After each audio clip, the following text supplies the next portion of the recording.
Tonight, you are invited to rest, to let your breath soften, and to drift into a quiet space between history and dream. This is a bedtime story unlike the ones you knew as a child. A sleep story that carries you through the ancient echoes of prophecy. Carved in stone and whispered in forgotten tongues, you will hear of temples lost beneath the earth, of voices preserved in clay and parchment, of warnings that drifted across ages, waiting for a listener.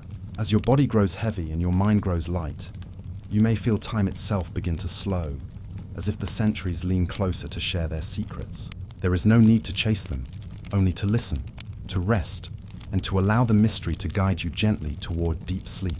Breathe and sink into the stillness as the journey begins.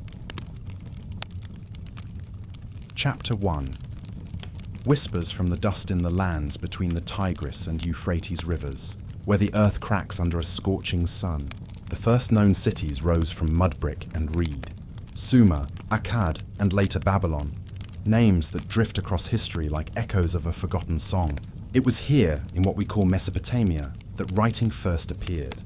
Yet writing was not born to amuse or decorate. It was a tool of survival, a covenant with eternity. Kings, priests, and scribes pressed wedge-shaped signs into soft clay, recording trade, harvest, laws, and something more. Within these tablets, sometimes no larger than your hand, lie fragments of prophecy. The word prophecy in our modern sense often suggests prediction, a glance into the unknown. But to the ancients, prophecy was not future-telling as we imagine it. It was memory. It was the attempt to hold on to what had already happened, so that when it came again, their children might remember. For ancient peoples lived in cycles, not straight lines. Time was a wheel, ever turning, carrying destruction and renewal upon its rim. On a cracked fragment from Nippur, a scribe records that before the flood, kingship descended from heaven. Cities rose, Eridu, Bad Tibira, Shurupak, each ruled by kings whose reigns stretched not decades, but centuries, even millennia. Then came the waters. The list breaks. A flood swept the land, erasing cities as if they had never been. Afterward, kingship descended again, and the cycle began anew. This was not merely myth to them. It was history, carried into clay with the same solemnity as grain tallies or temple offerings. The Sumerian king list is one of the earliest documents of human civilization, and it reads less like history and more like warning, for it insists that before every rebirth there is a fall. Before every new beginning there is destruction. Prophecy in this world is less a prediction, more a remembrance, a pattern glimpsed in the turning of ages. And yet, as we lean closer, we find these patterns not only in Mesopotamia, but repeated across the earth. Flood myths in Central America, destruction tales in India, stories of fire and water from Polynesia to the high Andes. Civilizations separated by oceans carry the same whisper, that the world is not stable, but fragile, and that great cycles of devastation come again and again. Were they remembering the same event, or anticipating its return? In the clay libraries of Nineveh, once ruled by the Assyrian king Ashurbanipal, more than 30,000 tablets were stored. Many contained records of omens, observations of the stars, predictions written with the patience of priests who watched the heavens night after night. A lunar eclipse was not only a shadow, it was a sign. A comet's tail was not merely a light, it was a messenger. These men believed the sky itself spoke, warning of famine, conquest, or fire from heaven.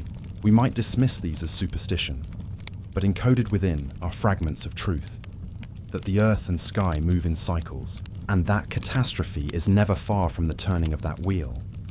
Imagine standing in the ziggurat of Ur, the air still heavy with incense, the priest astronomers climbing its high terraces. From there, they watched the path of Venus, the wanderings of Jupiter, the rare dimming of the sun.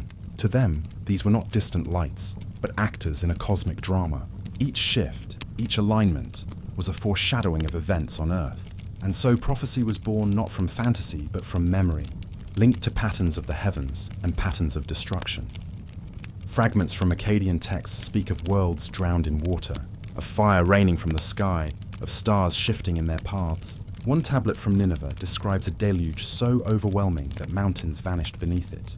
Another speaks of cities collapsing in fire and ash. These are not idle tales. They reflect something remembered, passed through generations until it hardened into myth. and myth became prophecy.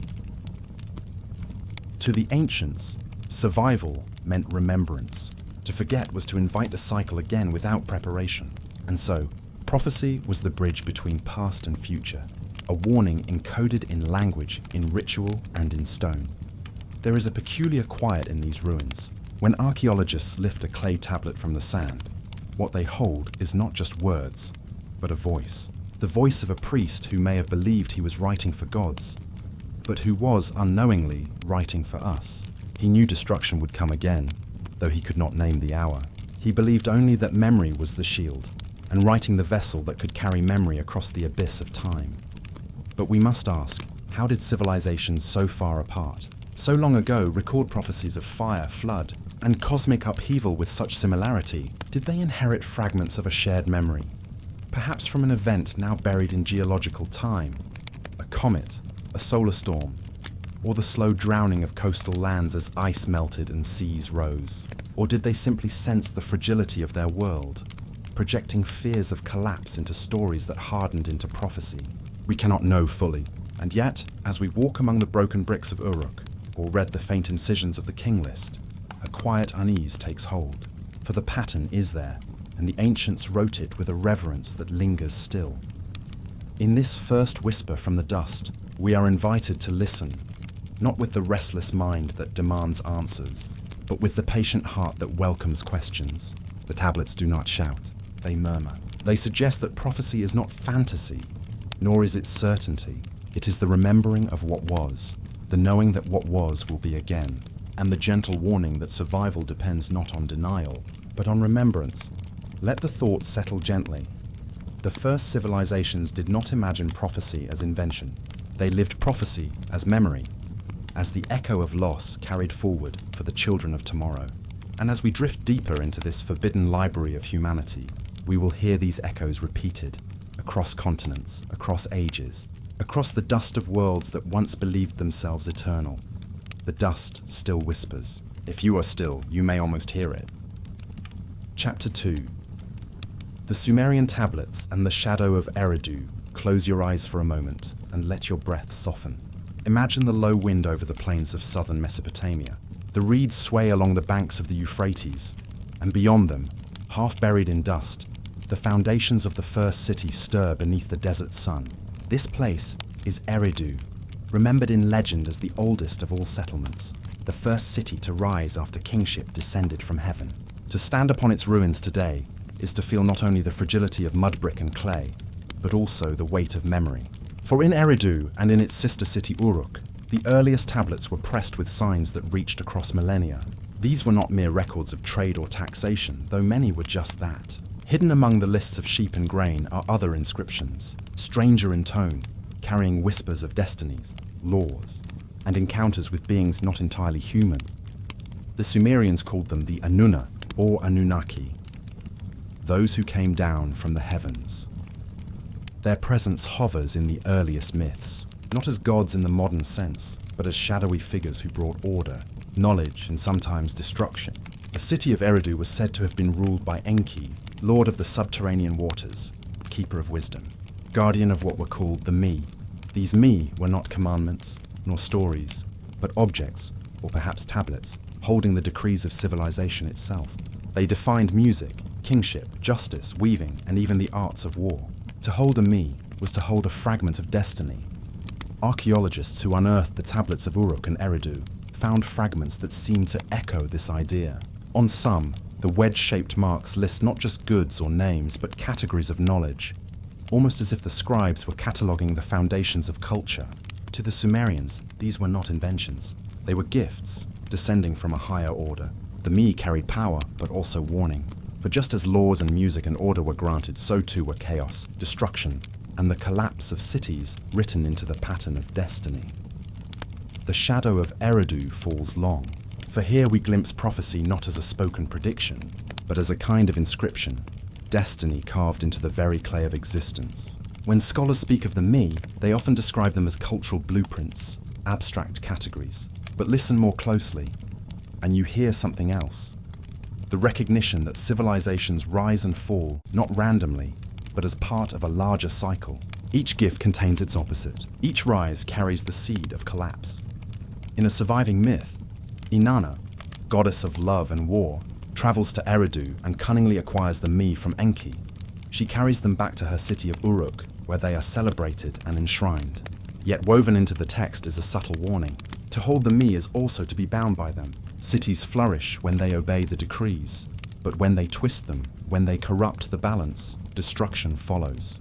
Here lies the essence of prophecy in Sumer, not a forecast of singular events, but an awareness that destiny itself was cyclical, written long before human kings took their thrones. Among the tablets recovered from Mesopotamian ruins are those that describe not only social order, but the heavens. The Sumerians tracked the movements of Venus with extraordinary care, recording its cycles with precision we did not rediscover until modern astronomy. To them, Venus was Inanna herself, rising in brilliance and sinking into the underworld. Yet its path was more than myth. It was an omen, a pattern tied to fertility, to war, to destruction.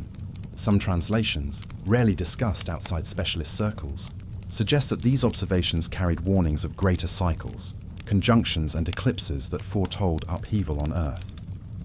In the Library of Nineveh, built later by Assyrian kings but drawing upon older traditions, whole series of tablets were dedicated to celestial omens. The appearance of a red star, the passing of a comet, the darkening of the sun, each was linked to famine, invasion, or the fall of dynasties. If such traditions were inherited from the Sumerians, then the earliest tablets of Eridu and Uruk may themselves have carried not only civic decrees, but astronomical prophecy. In this sense, the Mi could be read not just as cultural laws, but as cosmic laws, reminders that human society is bound to the rhythms of the heavens, and that disaster follows when those rhythms are ignored. There are suppressed translations, mentioned briefly in the margins of early excavation reports, that hint at cycles of fire and flood. One fragment, broken and incomplete, appears to describe a star whose rising brings drought, and another whose tail burns the earth. Scholars have often dismissed these as mythic poetry, but the imagery is unmistakable. Comets, eclipses, celestial disturbances woven into the fabric of prophecy. To the scribes of Eridu, these were not fantasies. They were warnings remembered from ages before the flood, preserved in the only medium they trusted to endure, clay. Imagine the scene. A priest-king seated in a dim chamber of the temple, oil lamps flickering against walls painted with mythic beasts. Before him, a scribe smooths a slab of wet clay. Slowly, patiently, he presses the wedge-shaped signs, one after another. The air is heavy with incense. Outside, the city hums with life, children playing, merchants bartering, fields stretching to the horizon. Yet within this chamber, the priest dictates not accounts of grain, but visions of order and collapse, gifts and punishments, knowledge granted and knowledge withdrawn. Each sign is a seed, carrying forward a message he knows must outlive him. Perhaps he has heard stories of the flood, stories so ancient they are like dreams. Perhaps he fears they will come again. He cannot prevent it, but he can remember. And so, the shadow of Eridu deepens. For within its tablets lies a strange duality, the glory of civilization and its inevitable ruin, recorded together. The Mi decree not only the rise of kings, but the scattering of peoples. They hold not only the beauty of song, but the inevitability of mourning. To us, this may seem fatalistic. To the Sumerians, it was wisdom. To live was to know that order was fragile, that chaos hovered just beyond the walls, and that the cycle of destruction would one day return. As you breathe and sink deeper into the stillness of this thought, notice how prophecy here is not sensational nor dramatic. It is quiet, patient, inscribed in clay as a reminder that nothing endures unchanged. The tablets of Eridu whisper of destiny not to frighten, but to preserve awareness. And yet, if fragments speak of stars that burn the earth, of cycles that bring famine and flood, then perhaps they held more than symbolic warnings. Perhaps they carried memory of events so devastating that only myth could hold them, and only prophecy could prepare the next generation. When archaeologists unearthed the first tablets of Uruk and Eridu in the late 19th century, many were broken, scattered, their meanings half lost. The fragments that survive leave more questions than answers. Were the Mi literal tablets of destiny, as the myths suggest, hidden once in the temple of Enki? Were they allegories for natural law, glimpsed in the movements of planets and stars? Or were they, as some suspect, records of knowledge deliberately obscured? warnings of cosmic cycles that modern scholarship prefers to ignore. No one can say with certainty. The shadow of Eridu stretches long because its voice is incomplete. We hear fragments, whispers, patterns that seem to hint at something greater. The silence around them is as telling as the words themselves, for in that silence, we feel the weight of what has been forgotten, or perhaps deliberately concealed. As you drift into this mystery, let the image remain, a scribe pressing signs into clay, 5,000 years ago, believing he was preserving destiny. He could not know that we would read them now. In a world that still fears collapse, still searches the skies for omens, still wonders whether memory itself is the truest prophecy. And so, the tablets remain, half buried in museums, fragments of lore, fragments of warning. They do not speak loudly. They whisper, as dust whispers in the desert wind, reminding us that civilization is fragile, and that the cycles of rise and fall are written not only in history, but perhaps also in the stars above. Chapter 3. Floods in Stone. Echoes of a drowned world, let the breath deepen and the mind grow still as we step softly into one of the oldest and most haunting memories shared by humanity. Across deserts and forests, islands and mountains, whispered in languages long extinguished, there survives a single echo, the world once drowned. In Sumer, the king list begins with rulers who reigned impossibly long lives, tens of thousands of years, until a great flood swept over the land. After that flood, kingship was said to descend again from heaven, and time began anew. It is a document written as history, not as allegory. Names, reigns, and dynasties are listed with the precision of a ledger, and yet at its heart lies a vast rupture, a dividing line between what was before and what was after. The Epic of Gilgamesh, carved into tablets more than 4,000 years ago, repeats this memory with poetic depth. In its lines, Gilgamesh seeks the wisdom of Utnapishtim, the survivor of the Great Flood. Utnapishtim tells how the gods decided to cleanse the earth, sending waters that swallowed mountains. He built an ark, sealed with pitch, filled with animals and family. When the storm ended, his vessel came to rest upon a distant peak, and he released a dove into the sky. The imagery is familiar, for it is echoed later in the Hebrew account of Noah, but it is older still. Older than parchment, older than the alphabet. It is a memory inscribed in clay, a survival story retold as prophecy, warning that what has been may come again. Yet Mesopotamia is not alone in this memory. Travel eastward, across the mountains of Persia and into India, and you find the tale of Manu. In the ancient Sanskrit text, Manu is warned by a fish, an incarnation of Vishnu, of an oncoming flood. The fish instructs him to build a vessel, to gather the seeds of life, and to tie his ship to the fish's horn. When the waters rose, Manu's vessel was carried safely across the endless sea. As the flood receded, the mountain peaks emerged, and a new humanity began. Here too, the cycle of destruction and renewal is preserved not as myth alone, but as sacred remembrance. Far across the oceans, among the Maya, a similar story lingers. Their Popol Vuh speaks of previous worlds destroyed, one of them by flood. Humanity, fashioned of wood, failed to honor the divine order, and so the waters rose, wiping the world clean. From their destruction, new humans were created, this time of maize, the sacred plant that sustains their civilization. For the Maya, flood was not an isolated punishment, but part of a repeating cycle of worlds. Each age ends, each age begins again. And on islands scattered through the Pacific, across Polynesia and beyond, flood stories live in chants and songs. In Hawaii, there are tales of Nu, who built an ark and was carried to the highest peak of Mauna Kea. In Fiji, a great flood once covered the earth, sparing only a chosen few. In New Zealand, Maori traditions speak of ocean waters rising to consume lands that once lay far beyond the present coastlines. Always the waters rise, always they recede. Always humanity begins again, humbled and diminished, yet determined to remember. One may ask, how could cultures, separated by oceans and continents, tell the same story? Is this evidence of a single global cataclysm seared into collective memory? Or is it that the fragility of human life by water's edge made floods the universal metaphor of loss? Yet archaeology continues to uncover traces that deepen the mystery. In the Gulf of Kambat, off the coast of India, sonar surveys revealed structures lying beneath the waves, geometric patterns of what may be walls, streets, and foundations. Some argue these are natural formations, but divers have recovered artifacts, beads, pottery fragments, and tools, suggesting human hands once shaped them. If confirmed, such a city would date to a time when the sea level was far lower during the end of the last ice age. This is the age remembered in the story of Manu. In Japan, near the island of Yonaguni, massive stone formations rest beneath the waves. Stepped terraces, broad plazas, and sharp right-angled blocks lie hidden beneath shifting currents. Some scholars insist they are natural. Others, gazing at the clean lines and carved stairways, see the remains of a lost settlement, swallowed when the seas rose 12,000 years ago. Fishermen who first discovered the site told of legends in their islands, of lands that once lay above the waters, now hidden beneath. And in the Mediterranean, divers have found traces of submerged cities off the coasts of Greece and Turkey.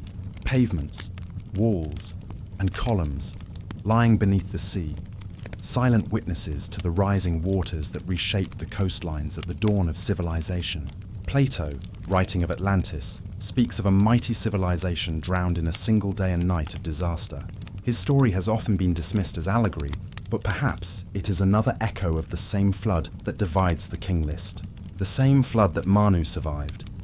The same flood sung in Polynesian chants. Even in North America, the Hopi people preserve memory of world ages. In their accounts, the previous world was destroyed by water. Those who listened to the divine instruction were guided into safety, while the rest were swept away.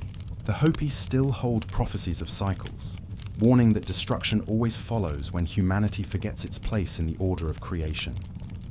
Geology, too, whispers fragments of this story. At the end of the last ice age, as glaciers melted, the seas rose more than 100 meters. Entire coastlines vanished. Plains that once stretched across the North Sea were drowned, remembered in fragments as Doggerland. Vast stretches of Southeast Asia, once dry land connecting islands, sank beneath the rising waves. For those who lived on these coasts, it was not myth, it was lived reality. Fields swallowed, homes lost, mountains turned to islands. To the survivors, the memory of water was a scar too deep to forget. It became a warning, a prophecy written not in clay alone, but in ritual, in chant, in scripture. The message was clear. The world ends not once, but many times. Destruction is not a possibility, it is a certainty. Survival requires memory. And so, nearly every ancient culture preserved the flood. Was it a prophecy of the future, or a remembrance of the past? Perhaps both. For in a cyclical world, the line between memory and foresight is thin. What has been is what will be. What drowned once may drown again. Let the thought linger gently. Beneath the quiet surface of the sea lie cities and stories, some forgotten, some remembered only as myths. The stones of Yonaguni, the ruins of Dwarka, the echoes in Sumerian clay, all speak the same refrain. Humanity is fragile before the waters. Civilization is but a breath between floods. As you rest with this awareness, notice how softly it settles, like silt at the bottom of a river. There is no need to rush toward conclusions. The flood stories remain, carried by every culture, every shore. They are whispers from a drowned world, reminding us that nothing is permanent, and that memory itself may be the truest form of prophecy. Chapter 4. The Prophets of Kemet Breathe. Slowly, and let us enter the stone corridors of Kemet, the land we call Egypt. Here, prophecy was not a simple vision of the future. It was the rhythm of eternity, inscribed into temples, whispered in hymns, and guarded in the silence of priestly libraries. To the people of the Nile, time was not a straight path leading toward an unknown horizon. It was a wheel, a ceaseless turning of order and disorder, light and shadow, Ma'at and Isfet. Ma'at was harmony, the balance of all things, cosmic law, the breath of creation itself. Isfet was its opposite, chaos, dissolution, the unraveling of the world. For the Egyptians, prophecy was not merely prediction. It was the recognition that when balance falters, when Ma'at weakens, the tide of Isfet inevitably rises. The task of the priest, the prophet, and the pharaoh alike was to guard this balance, knowing that cycles of collapse and renewal were written into the very fabric of existence. Among the oldest surviving texts of Egyptian prophecy is the prophecy of Neferti. Written during the Middle Kingdom, it places its vision in a time of turmoil. A sage, Neferti, describes a world overturned, The Nile runs dry. Foreigners flood the land. Violence stalks the cities. The natural order collapses. The poor become rich. The rich are cast down. Truth is abandoned, and chaos reigns. But within this vision of despair lies the seed of renewal. Neferti foretells the coming of a righteous king, Amenemhat the Firm, who will restore Ma'at, bringing harmony back to the two lands. This prophecy is not history, nor is it mere invention. It is memory and ritual at once, a recognition that Egypt's strength always lay upon the fragile axis between order and chaos. When pharaohs failed, when floods failed, when foreign armies pressed upon the borders, Egyptians did not see chance. They saw the shadow of Isfet, creeping into the world once again. Another text, the Oracle of the Potter, belongs to a later age, written during the Ptolemaic period. It too speaks in dark tones. The potter, a divine craftsman, a symbol of creation, tells of a future when foreign rulers will seize Egypt, when temples will be closed, when sacred animals will be slaughtered, and the people will cry out under oppression. Yet once more the cycle promises renewal. After suffering and chaos, the prophecy assures that Egypt will rise again, cleansed and reborn, as Ma'at is restored. These visions were never meant to be dismissed as stories. They were embedded into the very way Egyptian priests watched the sky. For the heavens themselves were seen as a great book of prophecy, unfolding night after night above the desert.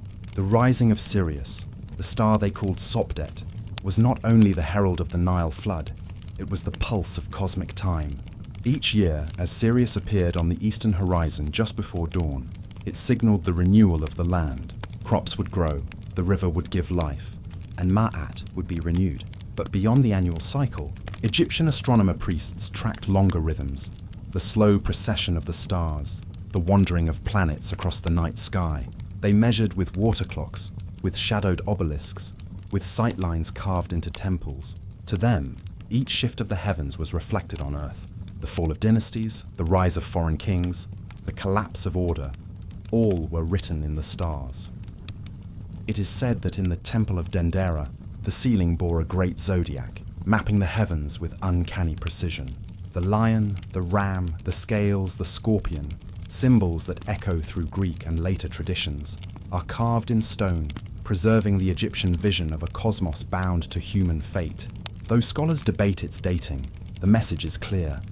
Prophecy was not the gift of one seer, but the unfolding of cycles in the sky. The Egyptians preserved these truths in ways subtle and enduring. Temples were aligned with celestial events, Karnak with the solstice, Abu Simbel with the rising of the sun on Ramses' birthday, countless others with stars and constellations. In every stone, in every axis of construction, prophecy was encoded. To walk into a temple was to enter a model of the cosmos itself, a reminder of cycles greater than any human life. When dynasties crumbled, when droughts gnawed at the land, when foreign armies pressed from Asia and from Nubia, the people of Egypt turned to these cycles for meaning. They saw that collapse was never the end, but the crossing of a threshold. The prophecy of Neferti, the oracle of the potter, the hymns to Sirius, all held the same rhythm. Chaos comes, but order returns. The Nile recedes, but it floods again. The stars vanish with dawn, but rise once more at night. Modern eyes may see only myth, but to the ancient Egyptians, prophecy was survival. It taught patience, vigilance, and memory. It reminded them that no power, no dynasty, no age of glory would last forever. All things must bend to the balance of Ma'at and Isfet. All must submit to the cycles written in the heavens. And so, when we read their inscriptions, when we gaze upon the faded lines of prophecy etched into papyrus or stone, we are listening to voices that never believed they were guessing at the future. They were recalling the eternal rhythm, the endless turning of time. Their warnings were not meant to terrify, but to remind: the flood will come again, the invader will rise, the land will fall into shadow, but from shadow comes dawn. Let us pause in this understanding, letting the cadence of Egyptian prophecy settle like sand in the desert wind. The priests of Kemet did not write for us, yet their words remain. They remind us that prophecy is not prediction, it is memory. It is cycle. It is the heartbeat of the cosmos reflected on Earth. And as the night deepens, as the breath slows, we carry with us the awareness that what has been will be again. The stars still rise, The Nile still flows. Ma'at and Isfet still weave their eternal dance. Chapter 5. The Pyramid Texts and the Language of Eternity. Deep within the silent chambers of Saqqara, in the shadowed heart of Egypt's step pyramid, lie words that were never meant for mortal ears. These are not mere inscriptions, nor the carved boasts of kings, but the oldest known religious writings in the world, the Pyramid Texts. Chiseled into limestone walls more than 4,000 years ago, their voice reaches across millennia. They speak not to us, but to eternity itself, guiding the departed king into realms beyond death. These texts are fragments of a forgotten language, not the spoken tongue of Egypt's scribes, but the sacred speech of the cosmos. They were carved in vertical columns, each sign a breath of permanence, each symbol a bridge between the mortal and the divine. Within their cadence lies a journey, the resurrection of the pharaoh, the ascent of his soul, and the renewal of cosmic order. Yet hidden among hymns and invocations, there are whispers, cryptic references to fire, to upheaval, to cosmic disorder. To walk these chambers is to step into a world where myth and memory dissolve into one another.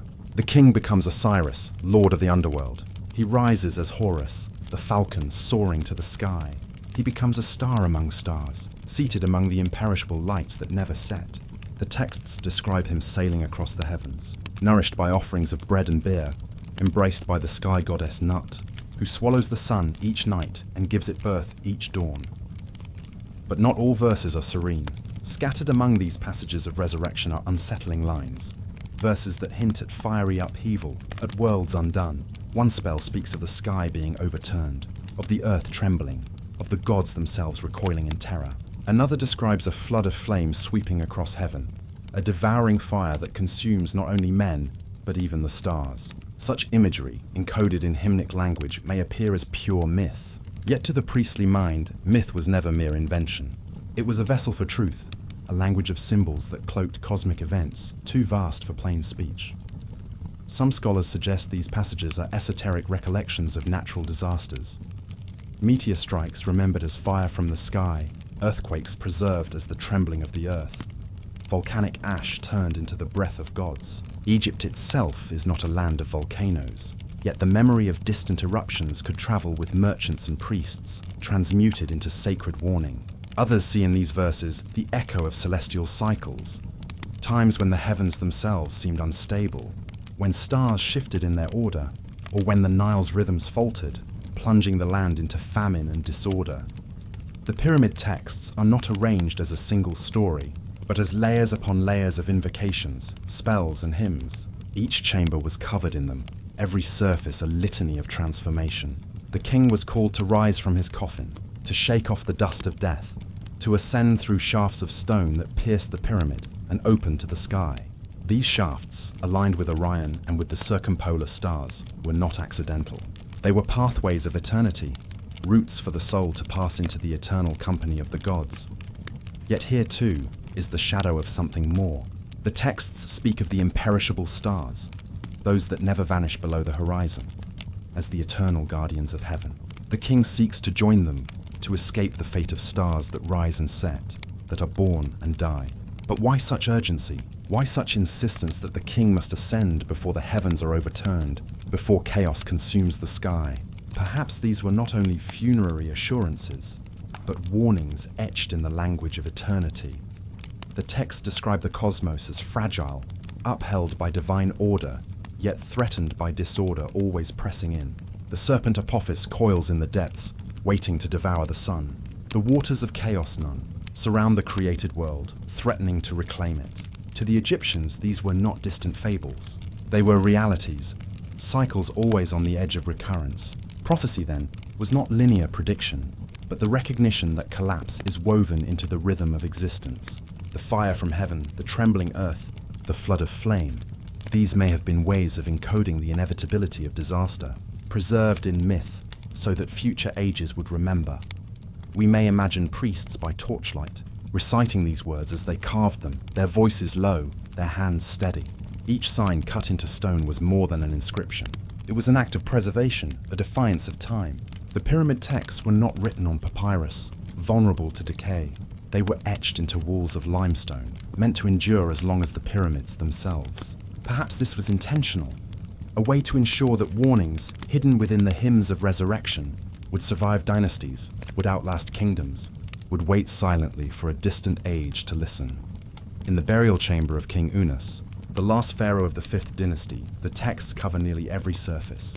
They form a cocoon of words around the dead ruler, as though language itself were the vessel that could carry him beyond death. Among these spells is the cannibal hymn, a dark and unsettling passage in which the king consumes the gods themselves, devouring their hearts and gaining their powers. Scholars debate its meaning, but its imagery is apocalyptic. A cosmos devoured, the order of heaven consumed in fire and blood. Whether metaphor or memory, its tone is unlike anything else in Egyptian literature, hinting at forces too vast and terrible to describe directly. When we listen closely, the pyramid texts become more than funerary guidance. They are echoes of a world that remembered catastrophe. They may preserve traces of events now lost to time, floods, impacts, upheavals that reshaped memory into myth. The Egyptians encoded these truths not as chronicles, but as sacred poetry. To them, the language of prophecy was inseparable from the language of eternity. What could not be spoken plainly was woven into hymns of kings rising to the stars, of the heavens burning, of the earth trembling beneath the weight of gods, and so we are left with questions that have no final answer. Were these visions of fire and flood no more than symbols of the soul's transformation, or were they something more? Ancient warnings, carved in stone, meant for generations beyond imagining. The chambers remain silent, their walls bearing words that do not fade. The pyramids themselves, though weathered, still stand against desert winds, and within them, the language of eternity waits, layered, elusive, whispering of death, of rebirth, of upheaval, and of the fragile balance of worlds. Let us rest with that mystery, allowing its weight to settle softly, for the pyramid texts were never meant to be fully unraveled. They are fragments of another age, carrying secrets that remain just beyond reach, like stars glimpsed through a shifting veil of cloud. Chapter 6. The Maya and the Mathematics of Time. Beneath the canopy of the Central American jungles, stone cities rise from the earth like half-forgotten dreams. Temples, pyramids, and observatories pierce through the trees, their weathered steps still aligned with the movements of the sun, the moon, and the planets. Here, among the Maya, time itself was measured, weighed, and carried across generations, with a precision that continues to astonish. For the Maya, time was not linear, not an arrow moving from past to future, but a living cycle, a pattern of creation and destruction endlessly turning, like the heavens above. The world first encountered the Maya calendar system through fragments, glyphs etched into stelae, painted onto bark paper codices, and carved into temple walls. These were not mere records of dates. They were prophecies, equations of eternity. The Maya built not one calendar, but many, interlocking wheels of time, each turning within the other. The most enigmatic of these is the long count, a vast reckoning that stretches across thousands of years, designed to track not only the rise and fall of kings, but the cycles of worlds. The long count begins not with a dynasty, not with a conquest, but with creation itself. The date most often cited, written as 13.0.0.0.0 in Maya notation, corresponds to August 11, 3114 BCE. To the Maya, this was the beginning of the present age, when gods shaped the earth, raised the sky, and set in motion the cycle of humanity. Yet they knew this was not the first creation. In their mythology, the gods had attempted to fashion humans before, out of mud, out of wood. But these early beings were destroyed, washed away in floods, devoured by jaguars, broken by the elements. Only with maize, the sacred corn, did humanity endure. Creation, then, was not singular, but recurring. Each world rose, flourished, and fell, leaving traces in the memory of myth. It is within this framework that the Maya wove their mathematics of prophecy. Their priests were astronomers, their observatories aligned not only to solstices, but to the movements of Venus, the morning star, whose brilliance was feared and revered. The Dresden Codex, one of the few surviving Maya books, contains tables charting the cycles of Venus across centuries, predicting its risings and disappearances with accuracy rivaling that of modern calculation. Venus was not merely a planet. It was a harbinger of change associated with war, upheaval, and the turning of ages. To track Venus was to anticipate the rhythms of destruction and renewal that governed both heaven and earth. The codices, Dresden, Madrid, Paris, are among the rarest windows into the Maya mind. Once there were hundreds, perhaps thousands, painted on bark paper with glyphs and images alive with color, but most were consigned to fire. In the 16th century, Spanish missionaries deemed them works of demons and burned them in great pyres. Only a handful escaped. What survives is fragmented, a scattering of pages that speak of astronomy, of rituals, of gods and their demands. Yet even in these remnants, one can feel the magnitude of what was lost. The Dresden Codex, preserved in a library in Germany, contains eclipse tables spanning centuries, warnings of the moments when the sun and moon would darken. These were not curiosities of astronomy, but portents of disorder. An eclipse was never just a shadow, it was a breach, a moment when cosmic order faltered, when chaos pressed against the fragile veil of Maat-like balance that the Maya too sought to uphold. In these tables, we see prophecy woven into calculation, numbers, glyphs, and images layered into a vision of time where mathematics became myth. The Madrid Codex, held in Spain, carries a different character. Its pages are filled with rituals, agricultural cycles, and ceremonies bound to the turning of seasons. It is a book of practice, of how humans might harmonize with the cycles written in the heavens. The Paris Codex, fragmentary and worn, contains glimpses of world ages, great spans of time marked by gods who rise and fall, each carrying within them destruction and renewal. Together, these surviving codices whisper of a cosmology far more expansive than the ruins of temples alone can reveal. When European awareness of the long count entered public imagination, it was often distorted, sensationalized. Reduced to a doomsday prophecy, the year 2012 became a spectacle, misinterpreted as the end of the world. Yet to the Maya, the completion of a cycle was not annihilation, but renewal, the turning of a cosmic page, the beginning of another round in the vast wheel of time. The long count marked eras called Baktuns, each spanning roughly 400 years. When 13 Baktuns were completed, the cycle reset just as the sun rises after night. The world did not end. It was reborn, as it always had been, as it always will be. What fascinates scholars and seekers alike is the precision with which the Maya wove their cycles. They knew the solar year to an accuracy rivaling our modern calendar. They tracked lunar months, the synodic cycles of Venus, even the precession of eclipses. Their mathematics was vigesimal base 20, allowing them to calculate vast spans of time with elegance. Yet these were not abstract numbers. They were bound to ritual, to prophecy, to the belief that human destiny was inseparable from celestial rhythm. Consider the great city of Chichen Itza, where the pyramid of Kukulkan rises above the Yucatan plain, its steps number 365, echoing the solar year. On equinox days, the setting sun casts a serpent-like shadow that undulates along the staircase, joining heaven and earth in a play of light and stone. This was no accident.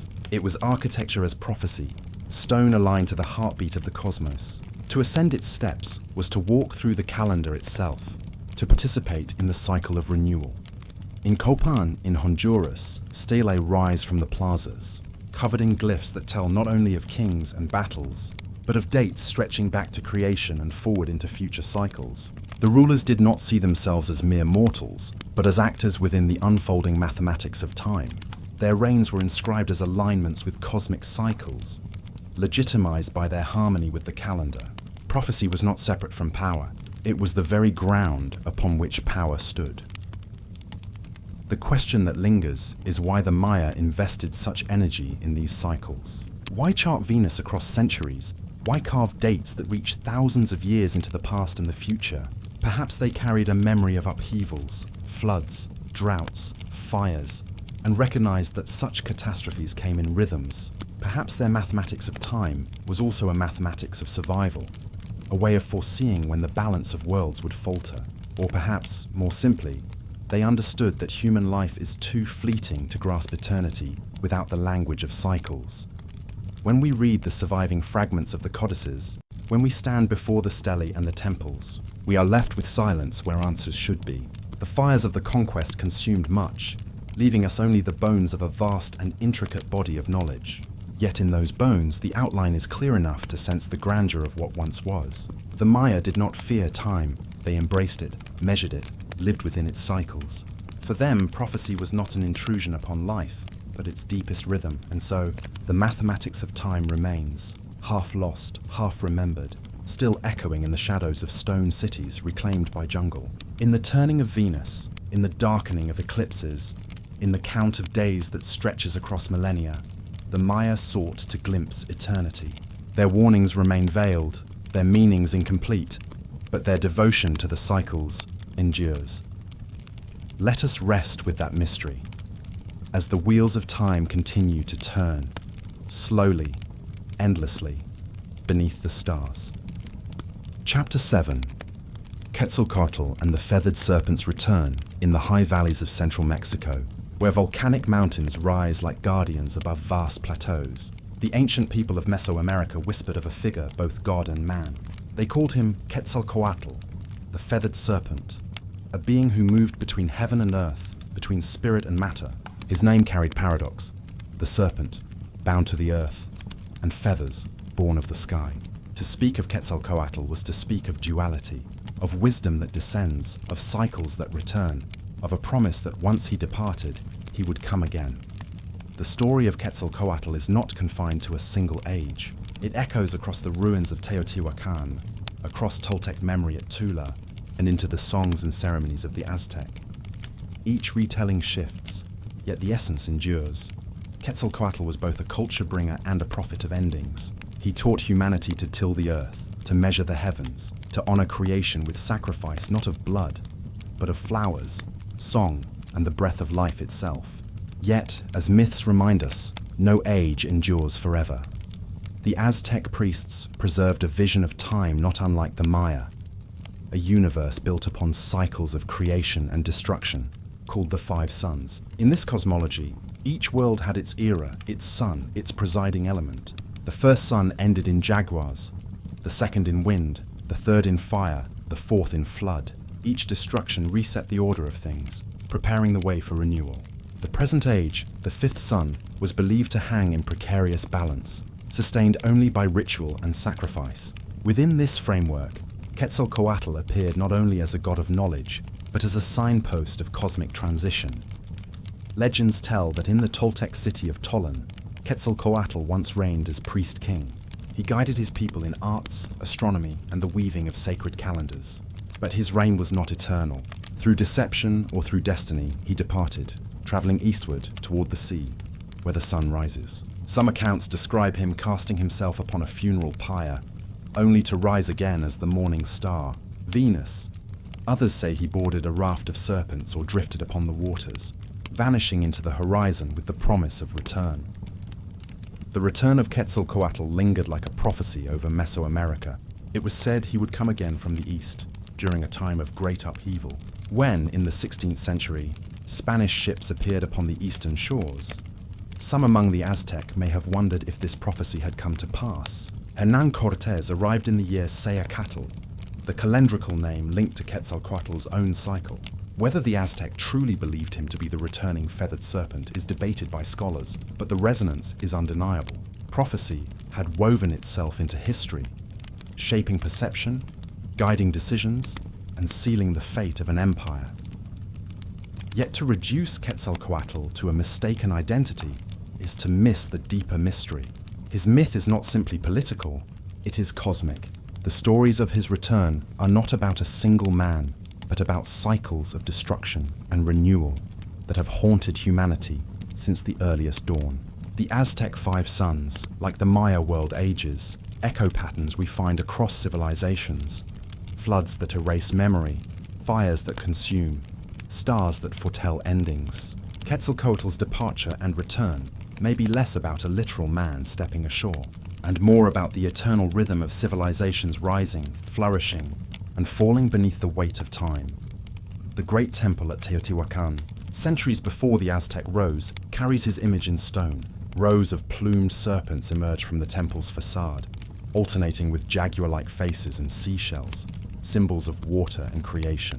Archaeologists have uncovered beneath this temple a tunnel, stretching into the earth, lined with fragments of offerings, shells from distant seas, obsidian blades, remains of jaguars, and liquid mercury that gleamed like stars in darkness. Was this an underworld chamber, a mirror of the cosmos, or a place where rituals sought to keep the cycles of time in balance? Even in ruins, the temple seems to murmur of prophecy, of the fragile boundary between order and chaos. The serpent, across cultures, is often linked to cycles, to the shedding of skin, to renewal, to the endless turning of the Ouroboros, the serpent devouring its own tail.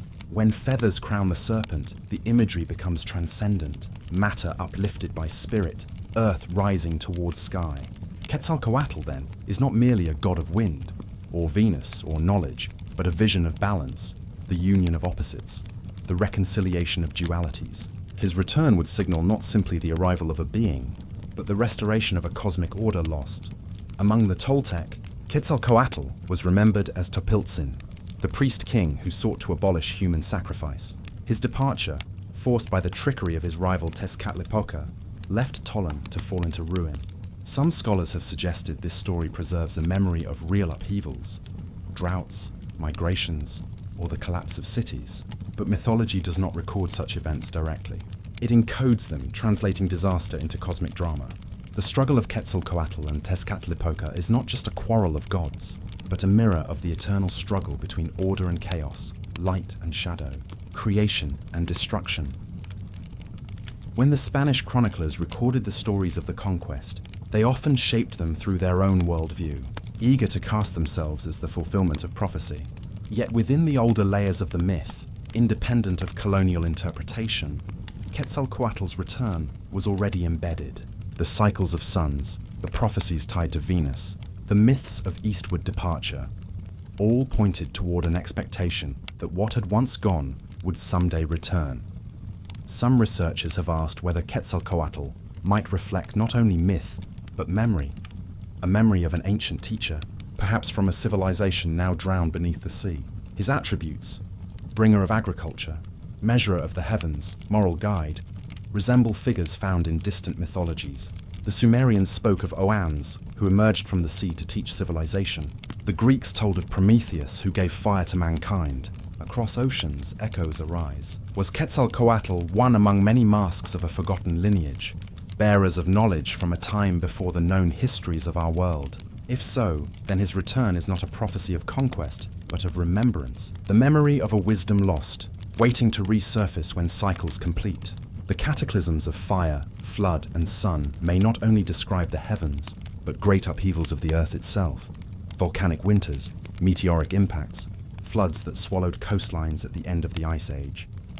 Perhaps the myths preserve what history forgot, carried in sacred story until the day when it might be understood again. Today, standing before the ruins of Tula, where massive stone warriors line the temple platform, one feels the shadow of this myth.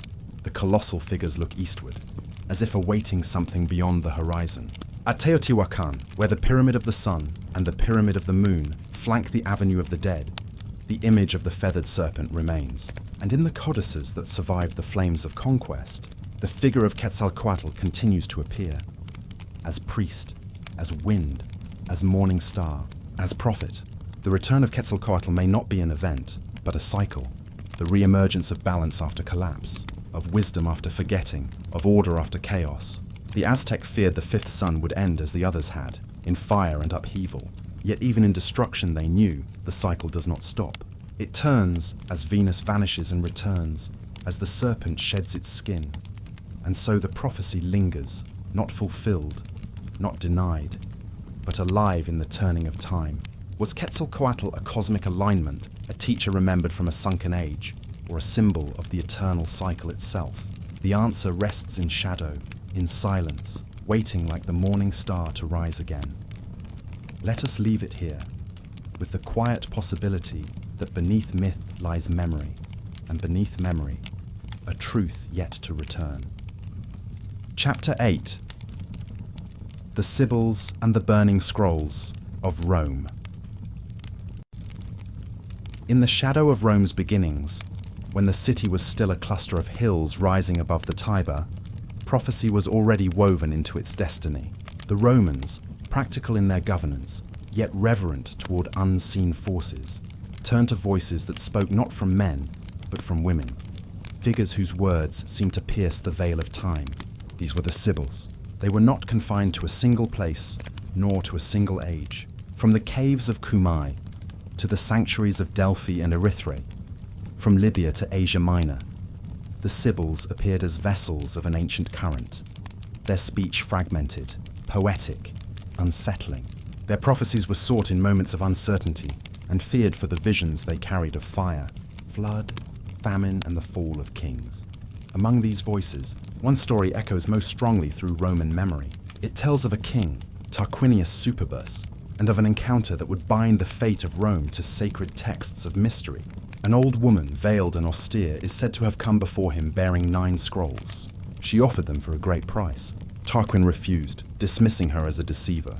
The woman burned 3 of the scrolls before his eyes, then returned with the remaining 6, demanding the same price as before. Again he refused. Again she consigned the scrolls to flame. Finally, only 3 remained. The price did not change. Tarquin, shaken by the persistence of her act, relented. He purchased the final 3 scrolls, and with them secured what became known as the Sibylline books. These texts were guarded with utmost secrecy, stored within the Temple of Jupiter on the Capitoline Hill.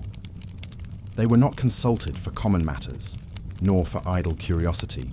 Only in times of deep crisis, plague, famine, foreign threat, would the Senate command the keepers of the books, the Quindecimviri, to descend into the archives and search for guidance. The answers were never straightforward. The Sibyls spoke in riddles, their words cloaked in metaphor.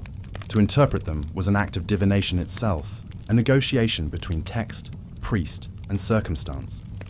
Much of what those scrolls contained has been lost. Fires, both accidental and deliberate, consumed the original Sibylline books. Later attempts were made to gather fragments, to reconstruct their warnings from scattered prophecies remembered in other cities. Yet what remains suggests visions both apocalyptic and cyclical. Some spoke of fire descending from the heavens, reducing cities to ash. Others of floods that would drown empires, of famine gnawing at the foundations of kingship. To Rome, which saw itself as eternal, these images carried both dread and fascination. The Sibyls themselves were remembered not merely as women of trance, but as intermediaries between the human and the divine. At Cumae, in southern Italy, a vast cave was dedicated to the Sibyl. Visitors described a labyrinth of passageways carved into the rock, its darkness echoing with whispers. Virgil, in his epic Aeneid, imagined the Trojan hero Aeneas descending into this very place, guided by the Sibyl, to witness the underworld and the fate of future Rome. In this poetic vision, prophecy became not only guidance but destiny, binding the fall of Troy to the rise of the new city that would one day rule the world. Yet the Sibyls were never gentle. Their words unsettled, their visions shook confidence. Unlike the oracles of Delphi, whose answers were framed within ritualized temples and priestly orders, the Sibyls carried an older, more primal resonance. They spoke in verse that surged with images of cataclysm, of the wheel of time overturning nations. Some traditions link them to even older echoes, to Mesopotamian seers, to the ecstatic voices of Anatolia, to the wandering prophetesses who bridged Bronze Age collapse with the rise of the classical world. Whether historical or archetypal, the Sibyls seem to preserve the memory of catastrophe. Warnings that civilizations, however strong, must eventually fall. The Sibylline books, though secret, left their imprint on Roman action. During the Second Punic War, when Hannibal threatened the very gates of Rome, the Senate turned to the books. Their consultation led to the introduction of new cults and rites, bringing foreign gods into the Roman pantheon as a means of appeasing cosmic imbalance. The Magna Mater, the Great Mother from Phrygia, was welcomed after such a reading. To the Romans, prophecy was not abstract. It demanded response, ritual, and the reshaping of society itself. Later generations tried to reconstruct the lost prophecies.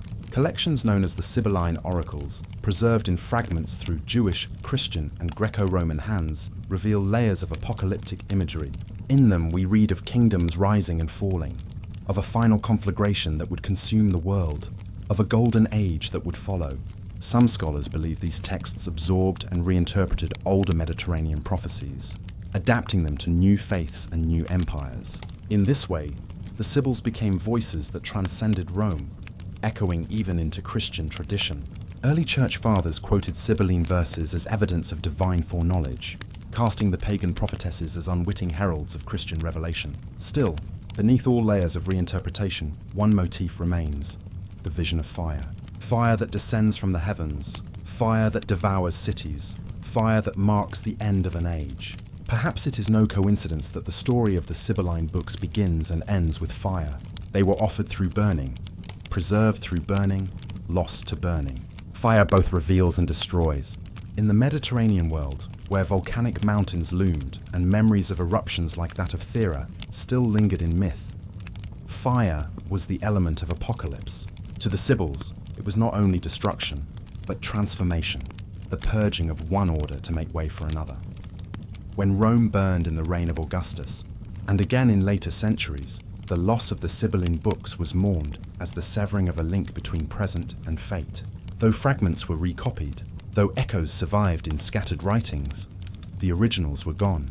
What warnings they might have carried for the centuries to come remain unknown. Standing within the ruins of the Capitoline today, it is difficult to imagine the weight those scrolls once held. Their words locked away were never meant for daily use. They were the hidden thread of empire, consulted only when the world seemed to tilt toward chaos. The Sibyls themselves, half-remembered figures on the margins of myth and history, remain elusive. Were they priestesses trained in trance? Were they legends woven backward to explain the uncanny accuracy of prophecies? Or were they echoes of an older stratum of human memory, voices recalling floods and fires that had reshaped the earth long before Rome rose? The story of the Sibyls and their burning scrolls leaves us with fragments, not clarity. What survives is enough to stir unease, but never enough to answer fully. Fire from heaven, flood, famine, the fall of kings. These images belong not only to Rome, but to the human condition. Every civilization has felt their weight, and so the Sibylline books, though lost, continue to speak in absence. Their silence invites questions as powerful as prophecy itself. If their warnings were meant for times of crisis, what might they have said of the crises still to come? If their verses carried memory of past cataclysms, what patterns did they see repeating? For now, only fragments remain, drifting like ashes from scrolls consumed long ago. The voice of the Sibyl is quiet, yet the echo endures. A reminder that even the mightiest empire once turned to firelit riddles, seeking in their mystery the fragile thread of survival. Chapter 9. Delphi and the smoke of Apollo high upon the slopes of Mount Parnassus, where the air thins and the valleys below seem to blur into a sea of haze, lies a place that once drew kings, generals, and seekers from every corner of the known world. It was here, at Delphi, that the voice of Apollo was believed to speak through a woman's breath, not in ordinary words, but in phrases wrapped in shadow, cryptic counsel, half-lit riddles, fragments of a language not entirely human. The Pythia, as she was called, did not speak with her own will. She sat above the cleft of the earth, where vapors rose from the deep. Some say these vapors carried her into trance, while others whisper that it was not the earth's gases, but the presence of something far older, something divine. In her altered state, she became the mouthpiece of Apollo, god of light, prophecy, and order. Men would come from afar to lay their questions before her. Not men of small stature, but rulers deciding war and peace, colonists seeking lands to settle, emperors weighing the fate of nations. And her answers, though often tangled, could change the course of history. But beneath the political intrigues and the grand decisions of empires lay something deeper. For Delphi was not merely a temple of counsel. It was a place where the human mind brushed against the eternal. Inscribed upon the forecourt, as if set there as the true oracle beyond all oracles, were three simple commands. The first, Nothi Seoten, know thyself. The second, Medanagan, nothing in excess. The third, Engua, make a pledge, and mischief is nigh. These maxims stood as warnings not just to kings but to civilizations. They suggested that survival was not only a matter of armies and treaties, but of balance, humility, and recognition of one's limits. The Pythia's words were not delivered in calm, reasoned tones. Ancient descriptions speak of her seated upon a tripod, her body trembling, her eyes distant, her voice breaking into cries and fragments. Attendants, priests of Apollo, would record her utterances, shaping them into verse. These verses, though more orderly than the raw sound of trance, still carried the ambiguity of riddles. for prophecy does not command, it mirrors. It reveals not what will be, but what must be confronted. Among the countless oracles issued at Delphi, some remain famous for their paradox. Croesus, king of Lydia, once asked if he should make war against Persia. The oracle told him, "If you do, you will destroy a great empire." Confident, Croesus attacked, and indeed an empire fell. But it was his own. In this way, Delphi taught through inversion, reminding its seekers that fate is not easily seized, and that human ambition often blinds itself. Yet hidden within the vast body of Delphic prophecy are threads less often spoken. Oracles not about battles or succession, but about the fragility of the earth itself. Some traditions speak of warnings about fire from the sky, of earth trembling, of waters rising. These are not as well preserved as the political oracles, for rulers valued guidance on power more than cosmic forewarning.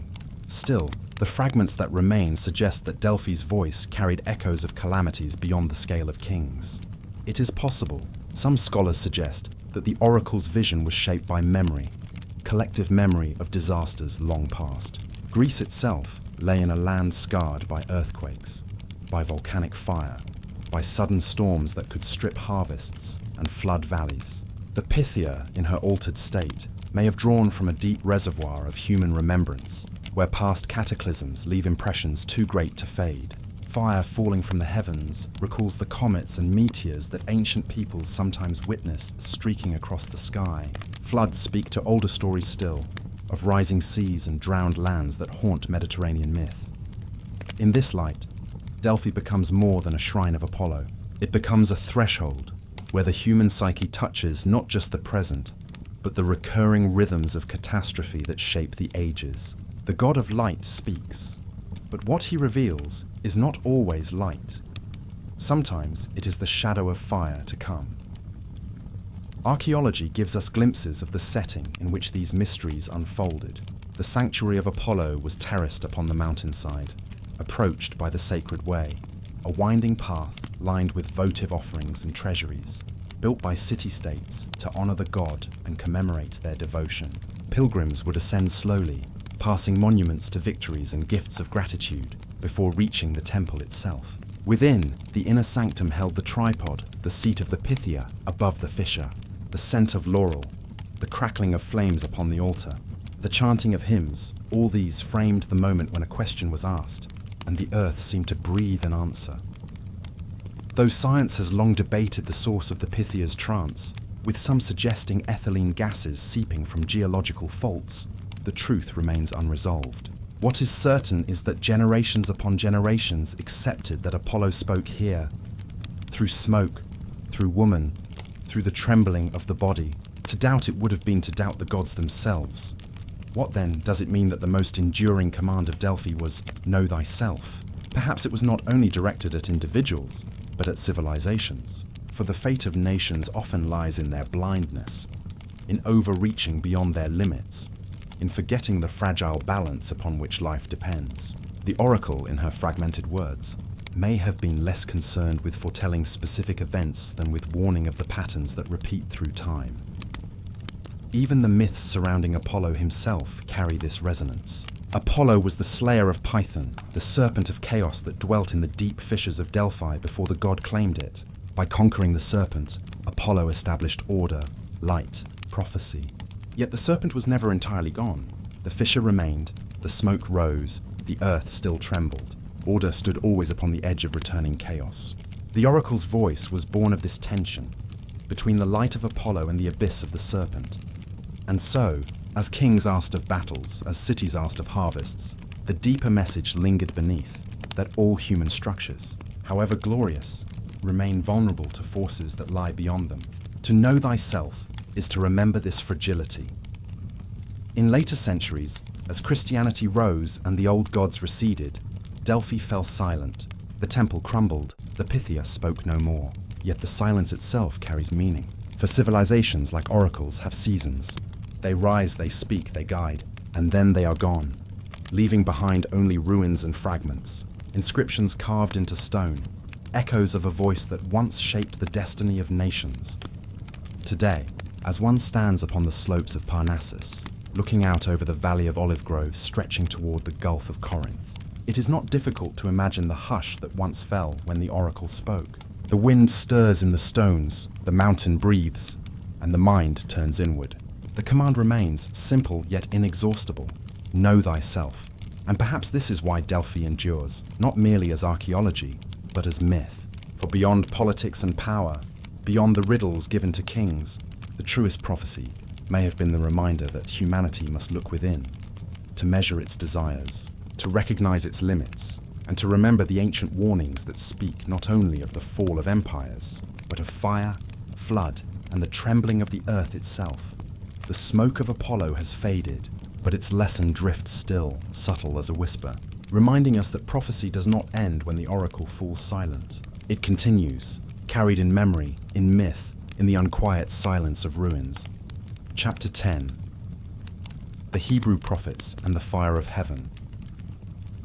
The voice of prophecy in the ancient Near East did not rise from temples of marble or the trance of priestesses in sacred groves. It came instead from men clothed in rough garments, walking barefoot among kings and commoners alike, crying aloud in the marketplaces of Jerusalem and Babylon.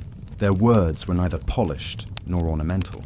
They were fire, searing indictments of injustice, laments for a people straying from their covenant, and visions that stretched beyond the horizon of history into the vastness of the cosmos.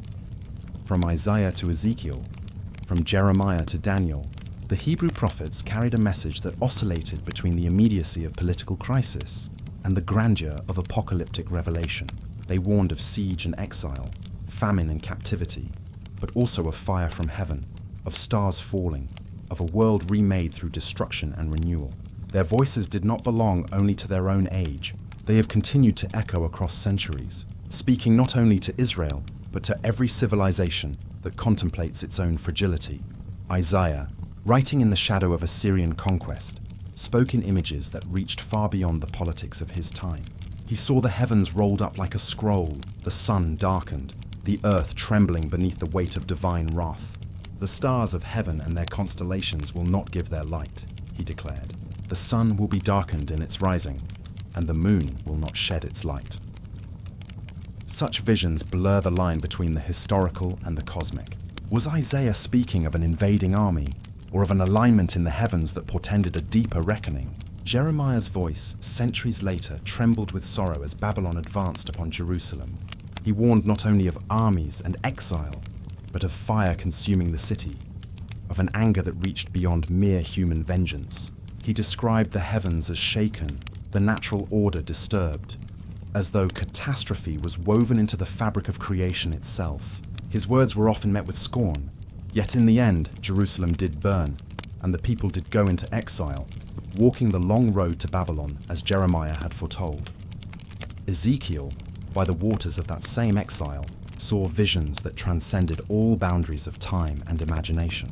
He described wheels within wheels, creatures with many faces, flashes of fire and lightning, and a great throne of crystal above the expanse. Modern minds have sought to rationalize these visions, calling them hallucinations or symbolic allegories. Yet Ezekiel himself insisted that he saw the glory of heaven, that the very structure of the cosmos was revealed to him in a moment of terror and awe.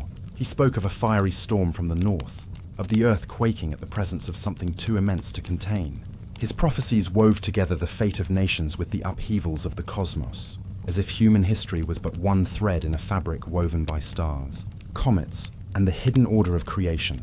And then there is Daniel, the dreamer of apocalypses, who in Babylon interpreted the visions of kings and recorded his own. His prophecies reached far into the future, speaking of empires that would rise and fall like the beasts of the deep, of heavenly courts where books were opened, of a stone cut without hands that would shatter the kingdoms of men. Daniel saw the sun darkened, the heavens shaken, and the Son of Man arriving with the clouds of heaven. His visions resonate with an intensity that transcends history, suggesting not only the judgment of nations, but the end of an age itself. When these voices are read together, a pattern emerges. The Hebrew prophets did not merely warn of military defeat or moral decline. They placed those events within a cosmic frame where the heavens themselves bore witness. Fire, storm, earthquake, the darkening of sun and moon, the falling of stars. These recur again and again, They suggest that for the prophets, catastrophe was never only political. It was elemental, cosmic, woven into the order of creation itself. In this, they stand in a strange harmony with other ancient traditions. The Maya, who saw Venus as harbinger of destruction. The Greeks, whose Sibyls spoke of fire from the sky. The myths of Mesopotamia, of floods and storms sent by gods weary of mankind. Always the same pattern. The conviction that heaven and earth are bound together, that what transpires above is reflected below, and that the fall of nations coincides with the trembling of the cosmos. The discovery of the Dead Sea Scrolls in the caves of Qumran offered a startling window into this prophetic imagination. Hidden for nearly 2 millennia, the scrolls contained not only copies of known biblical books, but texts long forgotten. Visions of a community that saw itself living at the threshold of apocalypse. They called themselves the Sons of Light, preparing for a final war against the Sons of Darkness. They studied the stars, the cycles of the calendar, the movements of sun and moon, watching for signs that the end was near. In their writings, fire falls from heaven, the earth quakes. Nations are judged. It is not merely the fate of Israel, but of the entire world that is at stake. Here, prophecy becomes apocalypse, revelation of hidden realities that transcend history. For these sects, history itself was moving toward a cosmic climax, a battle not only of armies, but of angels and demons, of light and darkness written into the structure of creation. What are we to make of such visions? Some dismiss them as myth, as the dreams of oppressed peoples seeking hope amid despair. Yet even in that view, they reveal something profound, that in the ancient mind, history could not be severed from the cosmos. Political events were but shadows of a larger drama playing out among the stars. Exile was not only punishment, it was a fracture in the harmony of creation. Fire in the heavens was not metaphor alone. It recalled memories of real events, celestial portents, eclipses, meteors, and comets that tore the sky and left civilizations trembling. The prophets themselves often spoke of signs in the heavens as warnings to be read. Joel declared that the sun shall be turned to darkness and the moon to blood before the great and terrible day of the Lord comes. Whether by eclipse or by dust storm, by volcanic eruption or some other upheaval, the sky was the canvas upon which divine judgment was written. The people of the ancient world lived under an open sky, and when its rhythms broke, when darkness fell at noon, when stars blazed unnaturally bright, it was impossible not to see in it the shadow of cosmic reckoning. The fire of heaven, for the prophets, was not only destruction, it was also purification. Isaiah spoke of a remnant, a people refined as silver in the furnace. Ezekiel foresaw a new temple, a river of life flowing from its threshold. Daniel envisioned a kingdom that would never be destroyed, a dominion not of violence but of everlasting peace. Even as they foretold exile, famine, and fire, the prophets spoke of renewal, that through destruction would come rebirth, through judgment, restoration, and yet the warnings remain. Know yourself, the Delphic oracle had said. The prophets echo this, but with greater urgency. Turn back, seek justice, remember your place beneath the heavens. For civilizations that forget these lessons do not endure. Fire may fall again, whether from armies, from earth's upheavals, or from the heavens themselves. Today, fragments of these voices survive not only in scripture, but in ruins, in scrolls hidden in caves, in the collective memory of peoples who endured exile and returned, who saw their cities burned and yet rebuilt. The prophets did not speak in vain. Their words remain, haunting, luminous, still carrying the scent of fire and the shadow of stars.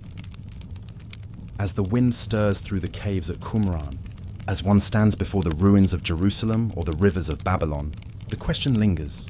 Were the prophets speaking only of their own time, or of patterns that repeat, warnings for all ages? The answer remains hidden, like a scroll sealed until the appointed day. For now, their voices linger, slow and heavy as the desert air, carrying both judgment and hope, a reminder that the heavens still watch, and that fire has fallen before and may yet fall again. Chapter 11. Enoch and the Watchers among the lost books of antiquity.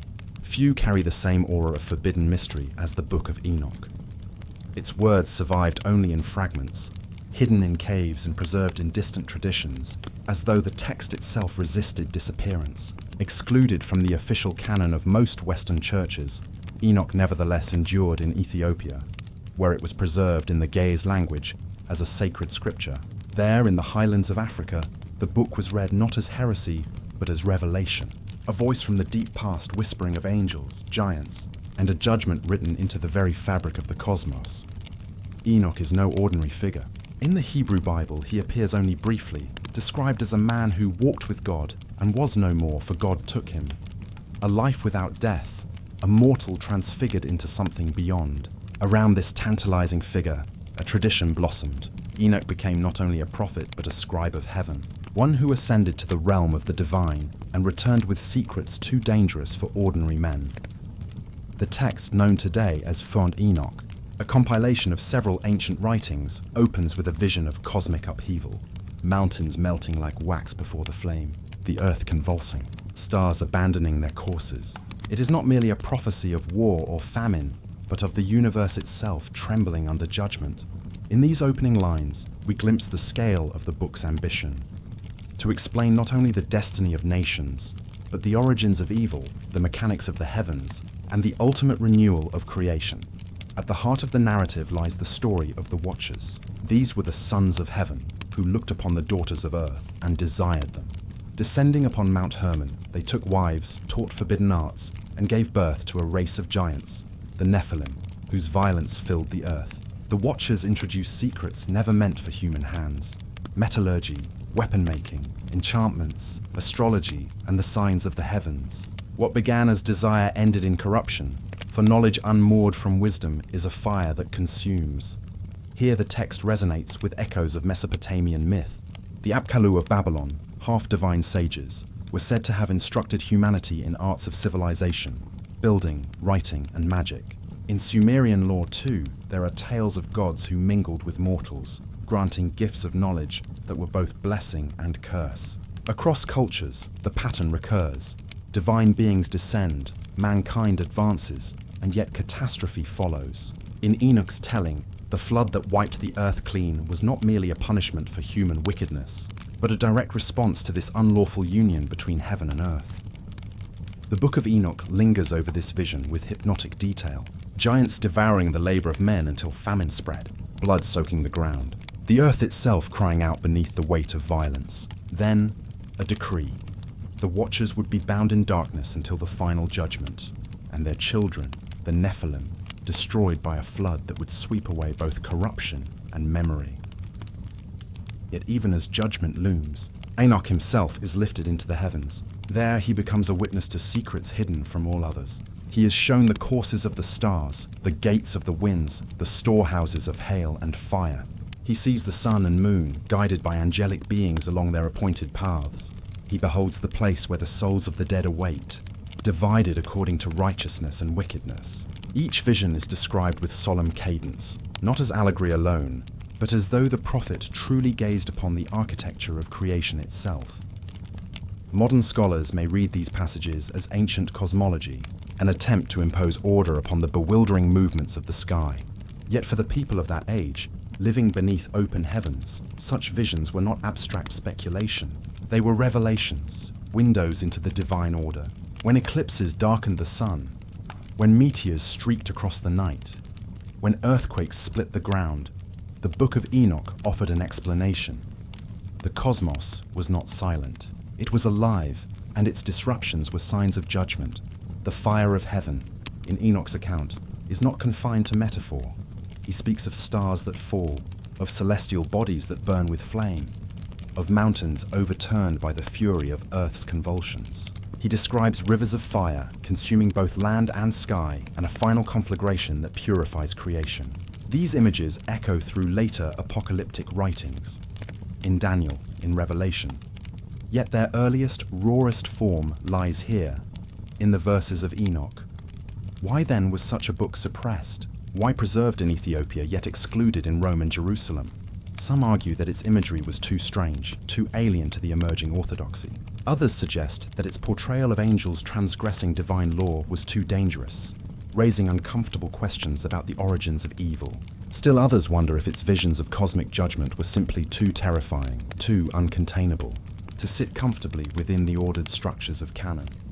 The Dead Sea Scrolls, discovered in the caves of Qumran, confirmed that Enoch was once far more widely read. There, alongside copies of Isaiah and the Psalms, fragments of Enoch were found, treasured by a community that saw itself standing on the brink of apocalypse. For them, Enoch's visions were not myth, but map, a guide to the coming war between light and darkness, a revelation of the secrets hidden since the beginning. In this light, the suppression of Enoch takes on new weight. Was it merely a decision of canon, or was it an attempt to conceal a tradition that spoke too openly of forbidden knowledge, too clearly of cosmic catastrophe? The question remains open, lingering like smoke after fire, and yet the book endures. Its language flows like a dream, vast and unsettling, filled with the grandeur of stars and the terror of judgment. To read Enoch is to feel both the insignificance of mankind and the immensity of the mystery that surrounds us. It is to glimpse a cosmos alive with forces beyond comprehension, where angels fall, mountains burn, and fire descends from heaven. For those who listen closely, the voice of Enoch is not only ancient, it is immediate, a whisper carried through centuries, a reminder that knowledge and judgment, ascent and fall, are inseparably entwined. The Watchers descended to teach, but their gifts brought ruin. Humanity reached for the heavens, but was met with flood and fire, and still the cycle continues, as if written into the very stars that wheel above us. The Book of Enoch does not resolve this tension. It does not answer every question. It simply unveils, then leaves us to wonder, were the Watchers memory or myth? Did Enoch truly ascend? Or was his vision a dream clothed in cosmic language? Is the suppression of his book an accident of history, or an echo of the very concealment it describes? Secrets withheld until the appointed time. The answers lie hidden, like scrolls sealed in caves, awaiting rediscovery. For now, Enoch's voice lingers in fragments and whispers, a shadow of fire against the night sky, reminding us that heaven and earth are closer than we think, and that knowledge too great for mankind carries a weight beyond measure. And so, in the silence of night, the story of Enoch endures, of watchers bound, of floods that cleanse, of stars that fall, and of a prophet who walked with God until he was no more. Chapter 12, India's Yugas, the Wheel of Ages. In the vastness of the Indian tradition, time itself is not a straight line, but a wheel. It turns endlessly, cycling through ages of light and darkness, wisdom and decline. This vision of existence, known as the Yuga system, stretches far beyond the scope of ordinary history. Where the calendars of other civilizations measured centuries or millennia, the Vedic cosmology measured epochs so immense that even empires appear like passing shadows. The four Yugas, Satya, Treta, Dvapara, and Kali, form the great cycle of human destiny, an eternal descent from purity to corruption, from harmony to fracture. The first age, Satya Yuga, is spoken of as a golden dawn. In this distant time, truth prevailed, and Dharma, the cosmic law, stood firm on all four of its pillars. Human life was said to be long, peaceful, and aligned with the rhythms of the cosmos. The very elements of the earth reflected this harmony. Rivers flowed pure, harvests were abundant, and the seasons turned with gentle balance. There was no need for kings or armies, for mankind lived in natural accord with divine order. But the wheel must turn. With the arrival of Treta Yuga, a subtle decline began. One pillar of Dharma weakened, and with it came the need for governance, for rituals of fire and sacrifice, for structures to maintain what once flowed effortlessly. Great epics recall this age. The deeds of Rama, the construction of cities, the first stirrings of war between rival kingdoms. It was an age still radiant, but shadow had begun to lengthen. Dvapara Yuga brought further descent. 2 pillars of Dharma stood, and 2 had fallen. In this age, the gods themselves were said to walk among men, yet their presence did not prevent strife. The Mahabharata situates its wars within this time, describing conflicts so vast it seemed to tear the very fabric of the earth. Knowledge was preserved, but it was fragmented, no longer whole. Disease appeared, desires multiplied, and the harmony of the earlier Yugas grew faint. And so, at last, the Kali Yuga. It is the age in which we are said to live now, an age of iron, of corrosion, of shadows thickening. Here Dharma rests on a single pillar. Truth is weakened, compassion rare, and memory of the sacred almost lost. Ancient texts paint the Kali Yuga in somber tones. Rulers who are greedy, unjust, and cruel. Families fractured, respect eroded, promises broken. The natural world too suffers. Rivers dry, forests fall, and animals vanish. War becomes constant, driven by hunger for wealth and power. In the end, the prophecy tells, even the elements themselves turn hostile. Fire, flood, and famine sweep across the land. Yet within the despair lies a strange hope, for the cycle is not endless decline, but a wheel. After the darkness of Kali, the wheel turns again toward light. In Hindu tradition, Vishnu is said to return at the end of Kali Yuga in the form of Kalki, a radiant figure astride a white horse, wielding a sword of fire. He appears not as a destroyer alone, but as a restorer, sweeping away corruption and preparing the ground for the next Satya Yuga, when truth will once again prevail. This vision of cyclical time invites comparison with the archaeology of ancient civilizations. In the Indus Valley, long before the Vedic hymns were first sung, a civilization thrived along the Saraswati and Indus rivers. Its cities, Harappa, Mohenjo-daro, displayed remarkable order. Straight streets, advanced drainage, a subtle geometry of bricks and wells. Yet this world collapsed. The rivers shifted, floods struck, trade networks faltered, and the once great culture dissolved into memory. Later dynasties rose and fell across the subcontinent. Maurya, Gupta, Chola, each with moments of brilliance, each eventually succumbing to corruption, invasion, or fragmentation. Seen through the lens of the Yugas, these cycles of archaeology are but small reflections of a greater rhythm. Civilizations rise in harmony, expand with brilliance, fracture under strain, and collapse into ruin. Then new forms arise, shaped from the remnants of the old. The wheel turns, slowly but with certainty. The Kali Yuga prophecies speak with uncanny relevance, even in the present age. Ancient verses describe rulers who exploit their people while pretending to virtue. They speak of merchants who cheat, of judges who sell justice for bribes, of children who no longer honor parents, of friendships bound only by gain. They describe fields barren from neglect, rivers polluted, the air thick with corruption. They foretell a time when wealth becomes the sole measure of status, when falsehoods are celebrated as truth, when violence becomes constant and ordinary. For some, these words read not as distant prophecy, but as a mirror held up to the world today. Forests diminish, oceans rise, species vanish. Wars break across continents, driven by greed and fear. The Kali Yuga, once spoken of as a far horizon, seems instead like the ground beneath our feet. And yet, in the midst of decline, the tradition whispers of hidden sanctuaries.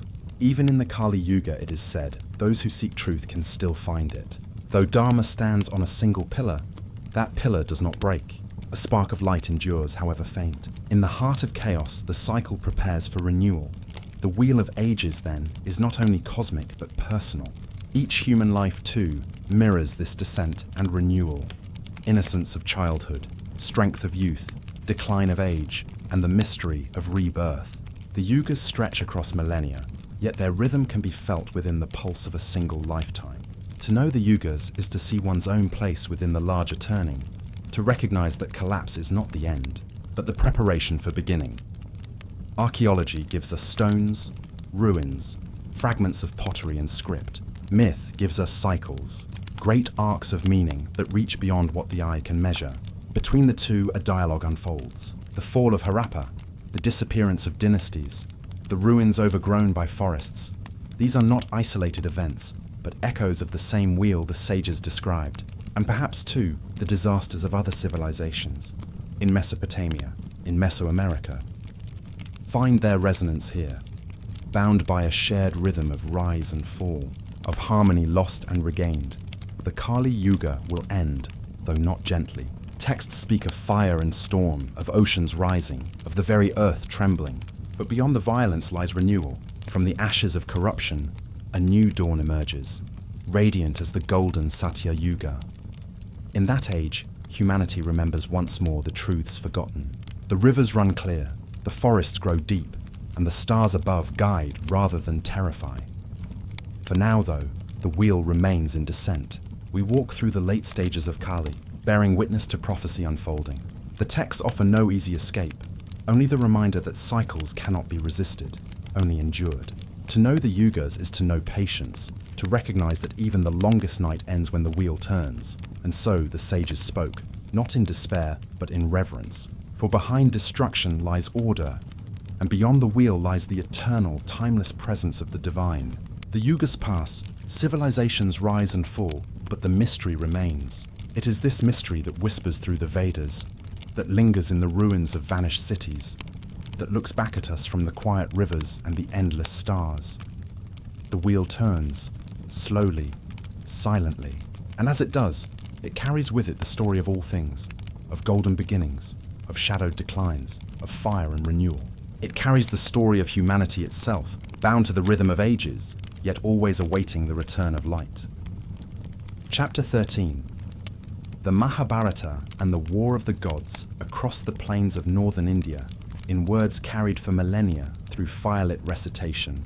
There echoes a story unlike any other. It is called the Mahabharata, vast in scope, profound in its visions, a poem that is not simply tale or legend, but a cosmos in itself. More than 100,000 verses long, it is among the longest epics ever composed, larger than the Iliad and Odyssey combined. Yet within its battles and lineages, within its oaths and betrayals, there lie passages that shimmer with something beyond ordinary war. Again and again, the text pauses its tale of princes and kingdoms to unveil scenes of the skies aflame, of weapons that burn brighter than suns, of chariots that do not merely ride the earth but soar into the firmament. Scholars have long debated whether these visions are allegory, memory, or prophecy, but within the hushed rhythm of the text, there is an unmistakable impression, that of a humanity bearing witness to forces beyond its scale, and attempting to describe them in the language of myth. Among the most enduring images are the Vimanas.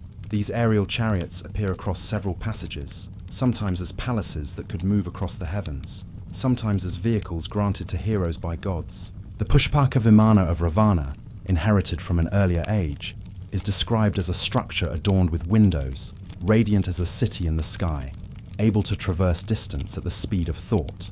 The Mahabharata does not present these machines in technical detail, but in poetic reverence. They are symbols of divine transport, of power that bridges earth and heaven.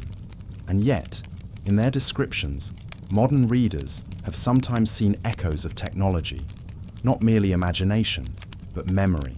Could the Vimanas have encoded an ancient awareness of forces now forgotten?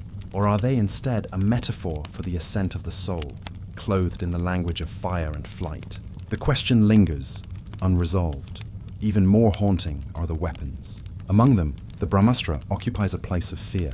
It is called a weapon of last resort, invoked only when all else has failed.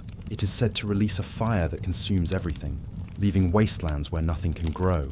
The texts speak of its radiance as unbearable, its heat as capable of drying rivers, its aftermath marked by sickness and death. Later traditions insisted that it could only be used by those pure in discipline, for its effects were irreversible. Some passages describe not just the Brahmastra, but whole arsenals of astras, divine projectiles tied to deities, each with cosmic resonance. The Agneastra was the weapon of fire, the Varunastra of water, the Vayuastra of wind. At first glance, they appear to be mythic personifications of natural forces, yet their deployment in battle is described in vivid terms. Skies darkening, winds rising, torrents unleashed. When one reads the verses slowly, without haste, they feel less like invention and more like memory of catastrophe. Events perhaps witnessed in ages now lost, transfigured into poetry so they might be remembered. In the climactic war of Kurukshetra, these weapons are unleashed in a struggle that is more than political. The scale is cosmic. On the battlefield stand not only men, but incarnations of gods, their actions reflecting the destiny of whole ages. At times, the descriptions appear almost astronomical. Stars disturbed, the sun eclipsed, meteors streaking across the heavens.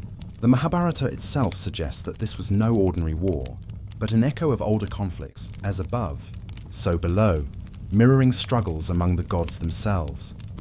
This idea of a war of gods refracted into human conflict is not unique to India. In Mesopotamia, myths speak of battles among the Anunnaki, divine beings whose quarrels shaped human history. In Greece, the Titanomachy and the Gigantomachy recall wars among gods and giants, shaking the order of the cosmos. In Norse tradition, Ragnarok foretells the final clash among divine powers, a fire that consumes worlds. The Mahabharata stands among these traditions, but with a peculiar intensity, as if the veil between myth and memory were thinner. What if these descriptions are not only mythic but prophetic? Some interpreters have suggested that the war of Kurukshetra foreshadows cyclical destruction, the fiery end of an age. The Brahmastra and other weapons then become symbols not of human armies, but of forces unleashed when civilizations reach their limits. The language of fire and radiation may be poetic, but it resonates eerily with the imagery of later ages, with the burning cities of Hiroshima and Nagasaki, with the destructive powers of technologies not even imagined until the 20th century. To approach these texts is not to insist on one interpretation, but to hold them reverently, allowing mystery to breathe. Perhaps they are allegory, teaching of the dangers of pride and the need for restraint. Perhaps they are mythic memory, preserving in verse what archaeology cannot yet confirm. Perhaps they are prophecy, encoded glimpses of cycles that repeat across ages. The Mahabharata itself does not settle the question. It leaves its images for the listener to contemplate, to feel the weight of fire in the sky and the silence that follows. Archaeological layers across the Indian subcontinent show signs of collapse and renewal. Cities like Mohenjo-Daro bear traces of sudden abandonment, their streets littered with unburied bodies, their walls darkened by what some have controversially claimed might be evidence of intense heat.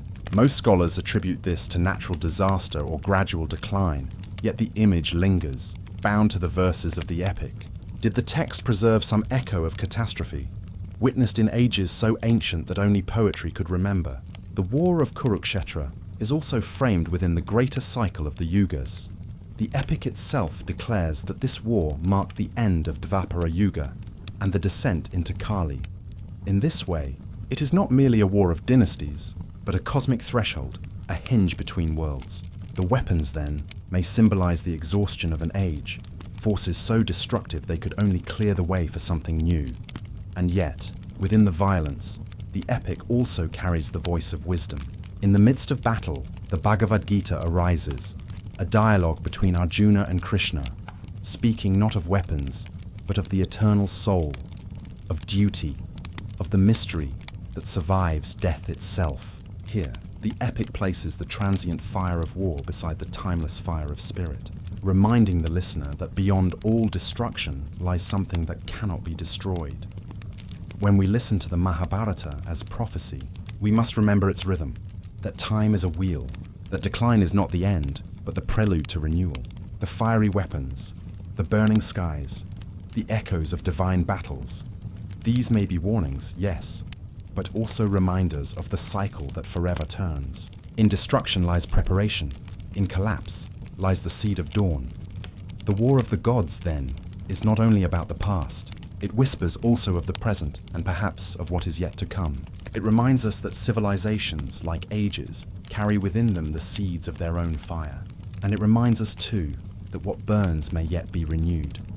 So the epic endures, recited in temples, sung beside riverbanks, inscribed on palm leaves, whispered from teacher to student. Its verses continue to carry the memory of a war beyond measure, a fire beyond description, a mystery that no interpretation can fully contain. To hear it is to enter a silence older than memory, a vision of skies filled with light and shadow, a reminder that humanity has always stood beneath the gaze of forces greater than itself. And so the Mahabharata remains, both poem and prophecy, battle and vision. It holds within it not only the war of men, but the war of gods, a fire that belongs not to one age, but to the turning of the wheel itself. Chapter 14, Zoroaster and the Final Renovation in the heart of ancient Persia, where the mountains cast long shadows across the deserts. A figure arose whose vision would shape empires and echo through centuries. He was called Zarathustra, or Zoroaster in the Greek tongue, a prophet whose teachings formed the foundation of one of the world's oldest revealed religions. His words, preserved in the hymns of the Avesta, spoke not only of moral choice and cosmic struggle, but of an ending still to come, a renewal unlike any other.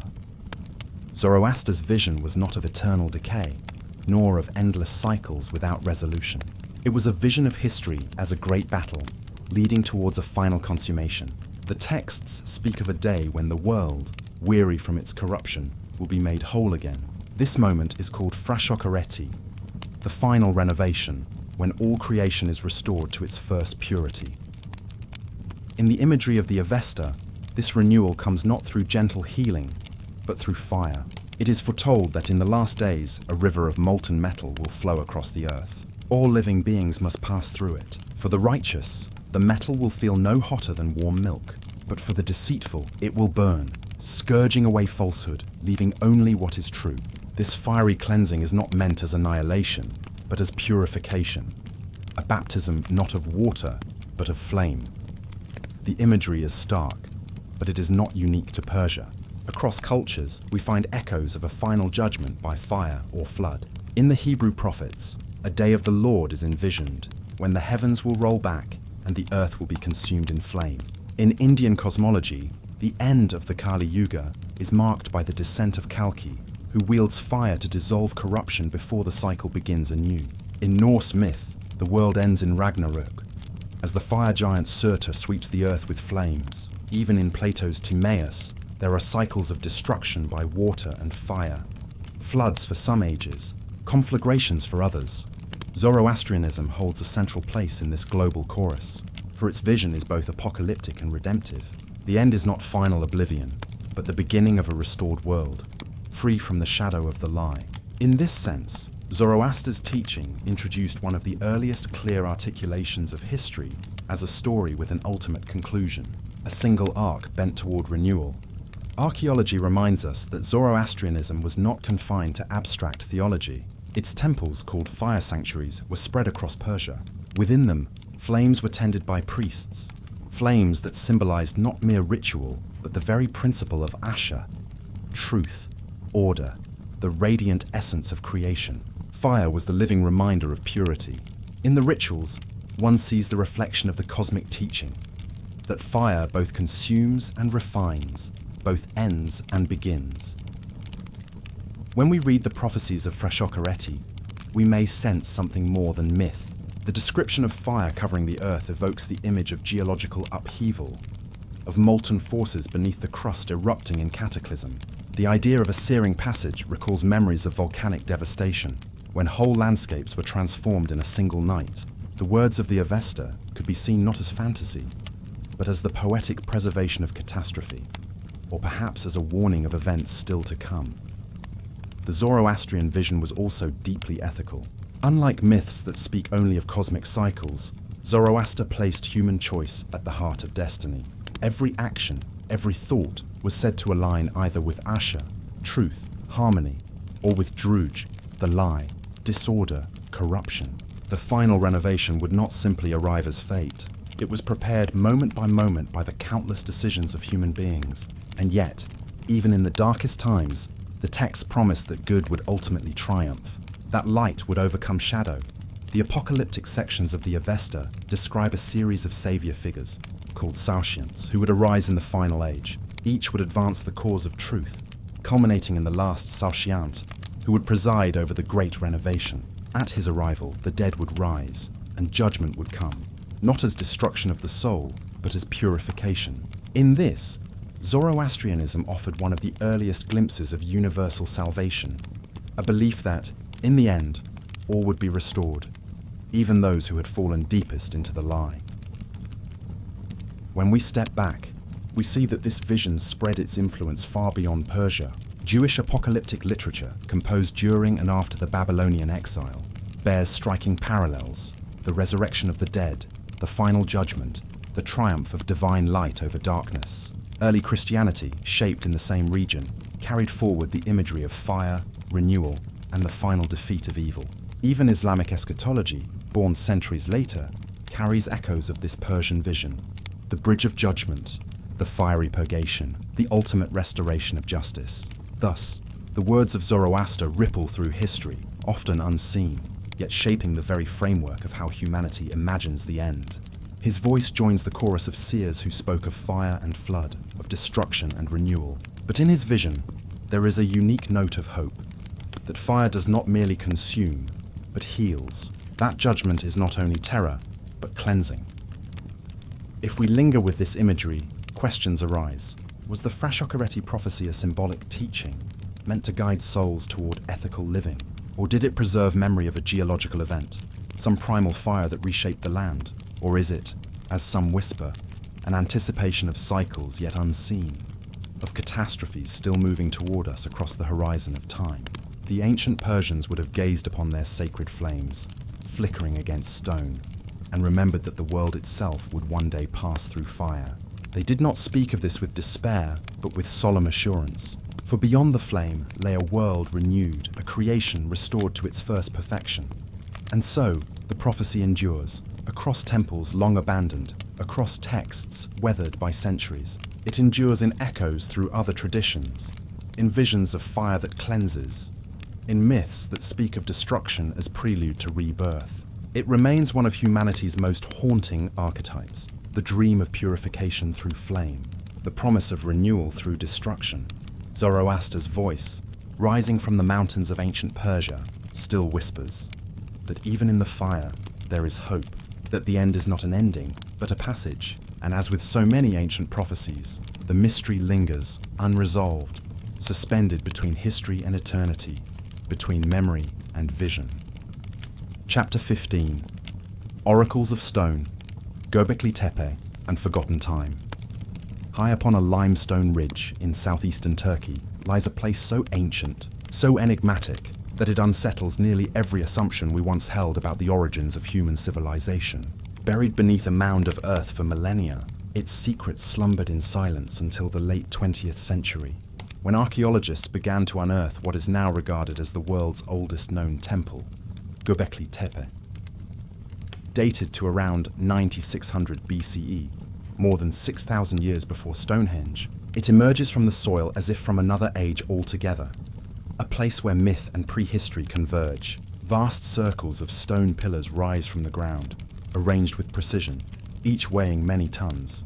Their surfaces bear carvings of animals, foxes, vultures, serpents, wild boar, scorpions, and creatures that seem to shift between the earthly and the otherworldly.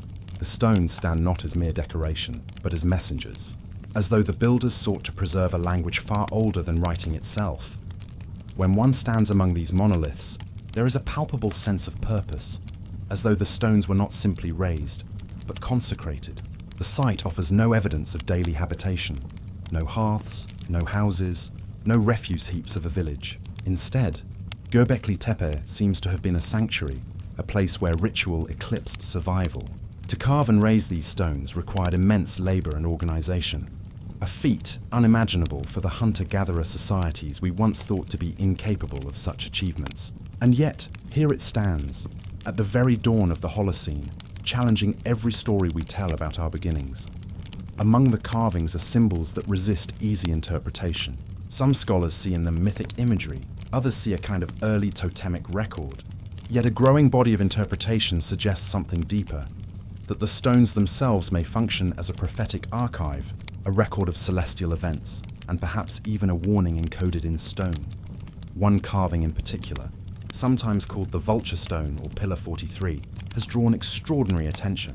Its surface displays a complex array of figures: a scorpion beneath a bird, a headless human, and an array of animals whose arrangement seems deliberate, not random. In recent years, researchers have argued that these images may correspond to constellations in the night sky, frozen in stone as a map of the heavens around the very epoch of the site's construction. If this is true, Göbekli Tepe is not only the world's first known temple, but also the world's first observatory, a place where the movement of stars and the memory of cosmic disaster were interwoven into sacred architecture. The timing is significant. Around 10,800 BCE, the Earth entered what scientists call the Younger Dryas, a sudden return to near-glacial conditions, after the world had begun to warm from the Ice Age. For over 1,000 years, climates swung violently, megafauna perished, and human populations were forced into upheaval. The cause of this event has been long debated, but growing evidence points to a cosmic trigger, a swarm of cometary fragments striking the northern hemisphere, releasing torrents of fire and ice, devastating ecosystems and erasing cultures whose traces are only now surfacing. Some researchers propose that Göbekli Tepe's carvings record precisely this memory. The scorpion figure, they suggest, corresponds to the constellation Scorpius, the vultures and birds to Cygnus and other celestial markers, aligning the carvings to the precession of the equinoxes. They argue that Pillar 43 encodes the date of approximately 10,150 BCE, astonishingly close to the onset of the Younger Dryas catastrophe. If so, then the builders of Göbekli Tepe were not merely stargazers, but custodians of a warning, inscribing for future ages the story of fire from the sky. Mainstream archaeology has greeted such interpretations with skepticism, preferring to see Göbekli Tepe as a ceremonial center for social gathering, a locus for myth rather than astronomy. Yet the precision of the pillars, their alignments to solstitial points, and the consistent presence of animal motifs arranged as if in coded sequence, resist dismissal. One cannot easily ignore the possibility that these hunter priests, at the very threshold of agriculture, were preserving not only myths of creation, but memories of destruction. Consider, too, the strange fate of the site itself. Around 8000 BCE, the people of Göbekli Tepe deliberately buried the megaliths beneath thousands of tons of earth. This was no accidental covering.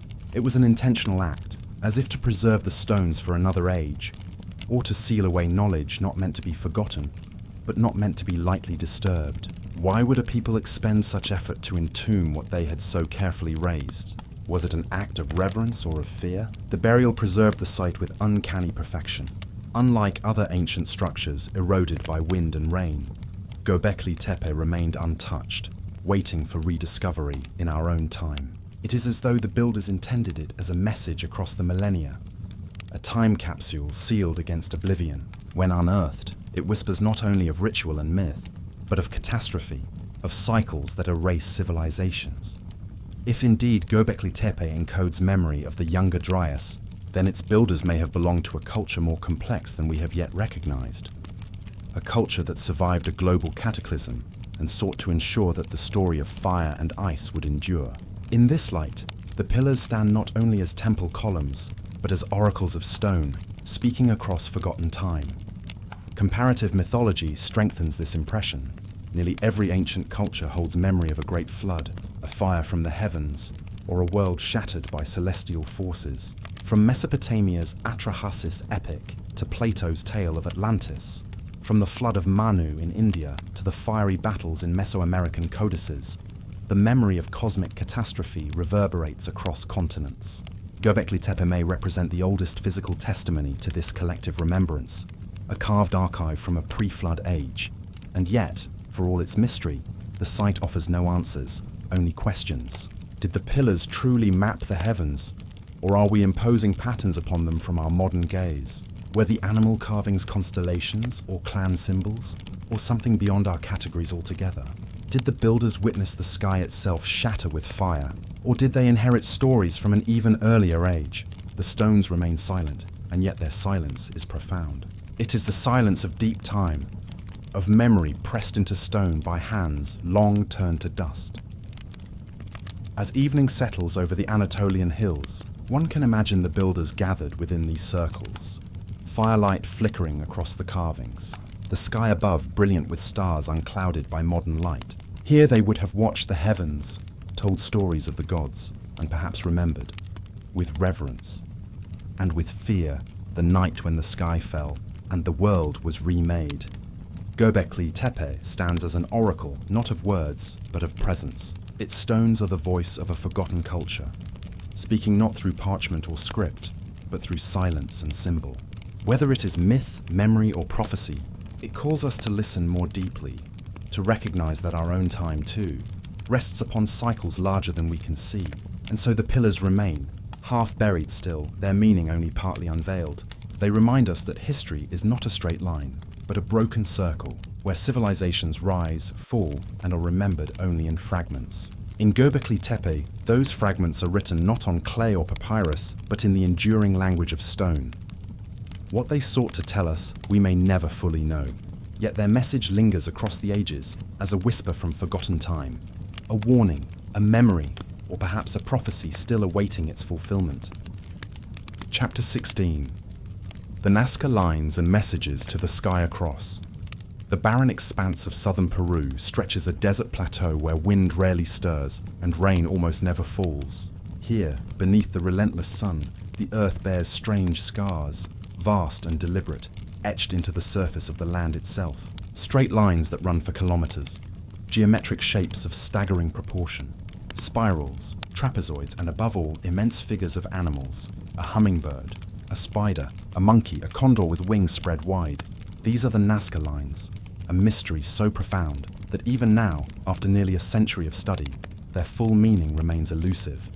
They lie upon the pampa like messages written in a forgotten script. Some stretch across the desert for miles, straight and unbroken, as though drawn with a ruler of impossible size. Others take form as delicate curves, their lines only inches wide, yet extending for hundreds of meters, forming creatures whose bodies can be seen only from far above. From the ground they are invisible, discernible only as faint furrows cut into the desert soil. From the air, however, they emerge as visions, immense and precise, as if the land itself had been inscribed with signs meant not for those who walked upon it, but for eyes gazing downward from the sky. Archaeologists date the lines to the Nazca culture, flourishing between 200 BCE and 600 CE. Their makers, using nothing more than simple tools, removed the darkened, oxidized stones that cover the desert's surface, exposing the lighter soil beneath. In this way, they carved enduring images into the earth, images that remain preserved because of the desert's unique aridity and stillness. And yet, though their method is simple, the question of their purpose is anything but. Were these figures offerings to the gods, drawn to be seen by celestial beings? Were they ritual pathways, where processions of priests walked in solemn alignment with the heavens? Or could they be something even older, echoes of a forgotten science? Vast calendars carved in sand, or star maps, or warnings of cycles of catastrophe written in symbols across the desert floor. Among the thousands of lines and figures, some reveal striking alignments. Scholars studying the geometry have noted that certain lines converge toward points on the horizon, where the sun rises or sets during solstices. Others appear to correspond with the rising of bright stars such as Sirius, or with the shifting movements of constellations. Maria Reicher, the German mathematician who devoted her life to the Nazca Desert, believed the geoglyphs were part of a grand astronomical observatory, a cosmic calendar that linked the Earth to the heavens. But the precision of the lines raises questions. To create such figures on a scale visible only from the air would have required surveying techniques far beyond what we typically attribute to ancient cultures of the region. Did they employ ropes and stakes, sighting poles and geometric calculation? Perhaps. But even with such methods, the sheer magnitude of the images, some hundreds of meters across, suggests an intent that surpasses mere ritual decoration. Among the most haunting images is the great condor, wings outstretched, as though ready to lift from the desert floor and vanish into the sky. Another, the long-tailed monkey, spirals in curious form, its coiled tail resembling patterns of precessional motion.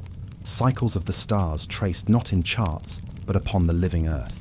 The hummingbird appears poised upon a straight line, as though sipping from a nectar that is itself a pathway into the heavens. Beyond their beauty lies a deeper enigma. Why make them so large, when from the ground their forms cannot be discerned? It is as though the makers intended them to be viewed from above, either by deities imagined to look down from the heavens, or perhaps, as some fringe interpreters have wondered, by visitors who could indeed see them from the sky. Mainstream scholarship rejects such notions as fanciful. Yet the question remains, why carve messages that no human of their time could ever fully behold? The Nazca culture lived in a desert environment where survival was precarious. Water, not ornament, was the substance of life. Some researchers have proposed that the lines and figures correspond to underground aquifers, serving as ritual pathways of prayer for rain and fertility. Indeed, recent work with satellite imagery suggests connections between certain geoglyphs and subterranean water sources. If this is true, then the Nazca Lines may represent a fusion of practical knowledge and sacred symbolism, a way of inscribing upon the earth both reverence and survival. And yet the astronomical patterns cannot be easily dismissed. For the people of the ancient world, the sky was not merely backdrop, but living text. The realm of gods, the clock of cycles, the mirror of destiny. The Nazca may have walked these lines in procession, embodying myths that spoke of the harmony between human life, the heavens, and the fragile desert they inhabited. To walk a geoglyph would be to enter into ritual alignment with the cosmos itself, each step echoing cycles far greater than a human lifetime. In the quiet of the Nazca Plateau, one feels the immensity of time pressing against the present. The figures stretch across centuries, their makers long vanished, their language forgotten. Yet the desert still holds their message, as though the earth itself remembers. The condor, the spider, the monkey, they persist not as mere art, but as symbols resonant with meanings we cannot fully grasp. Could they also be warnings? Some researchers, reading the figures through the lens of comparative catastrophe myths, suggest they may encode knowledge of past disasters, floods, droughts, cometary events. The spiral of the monkey's tail has been linked by some to the precessional cycles of the earth, the slow shift of the heavens that marks long epochs of human history. Others have suggested that the trapezoidal lines, narrowing into vanishing points, may represent paths of celestial descent or trajectories of fire from the sky. These interpretations remain speculative, yet they draw us into a profound question. Were the Nazca merely adorning their desert, or were they inscribing onto it a memory, or even a prophecy? The silence of the desert gives no answer. Only the stones, the furrows, the figures remain, whispering across the millennia. What is certain is that the Nazca Lines belong to a lineage of sacred geographies, places where ancient peoples inscribed the earth with signs meant to endure. Just as Göbekli Tepe's pillars may encode celestial memories, or the Great Pyramids of Egypt align with the stars of Orion, so too the Nazca Desert holds its patterns, silent and immense. They remind us that for ancient cultures, the boundary between earth and sky was porous, the two realms reflections of one another. To write upon the desert was to speak to the heavens. To carve upon the earth was to enter into dialogue with eternity. Today, as planes pass overhead, the figures reveal themselves to modern eyes, but the people who made them are gone, their voices silent, their intentions left for us only to wonder. The lines endure, fragile yet eternal, etched into the desert's skin. They remind us that the earth itself is a canvas of memory, and that across forgotten ages, humanity has sought to speak not merely to each other, but to the cosmos.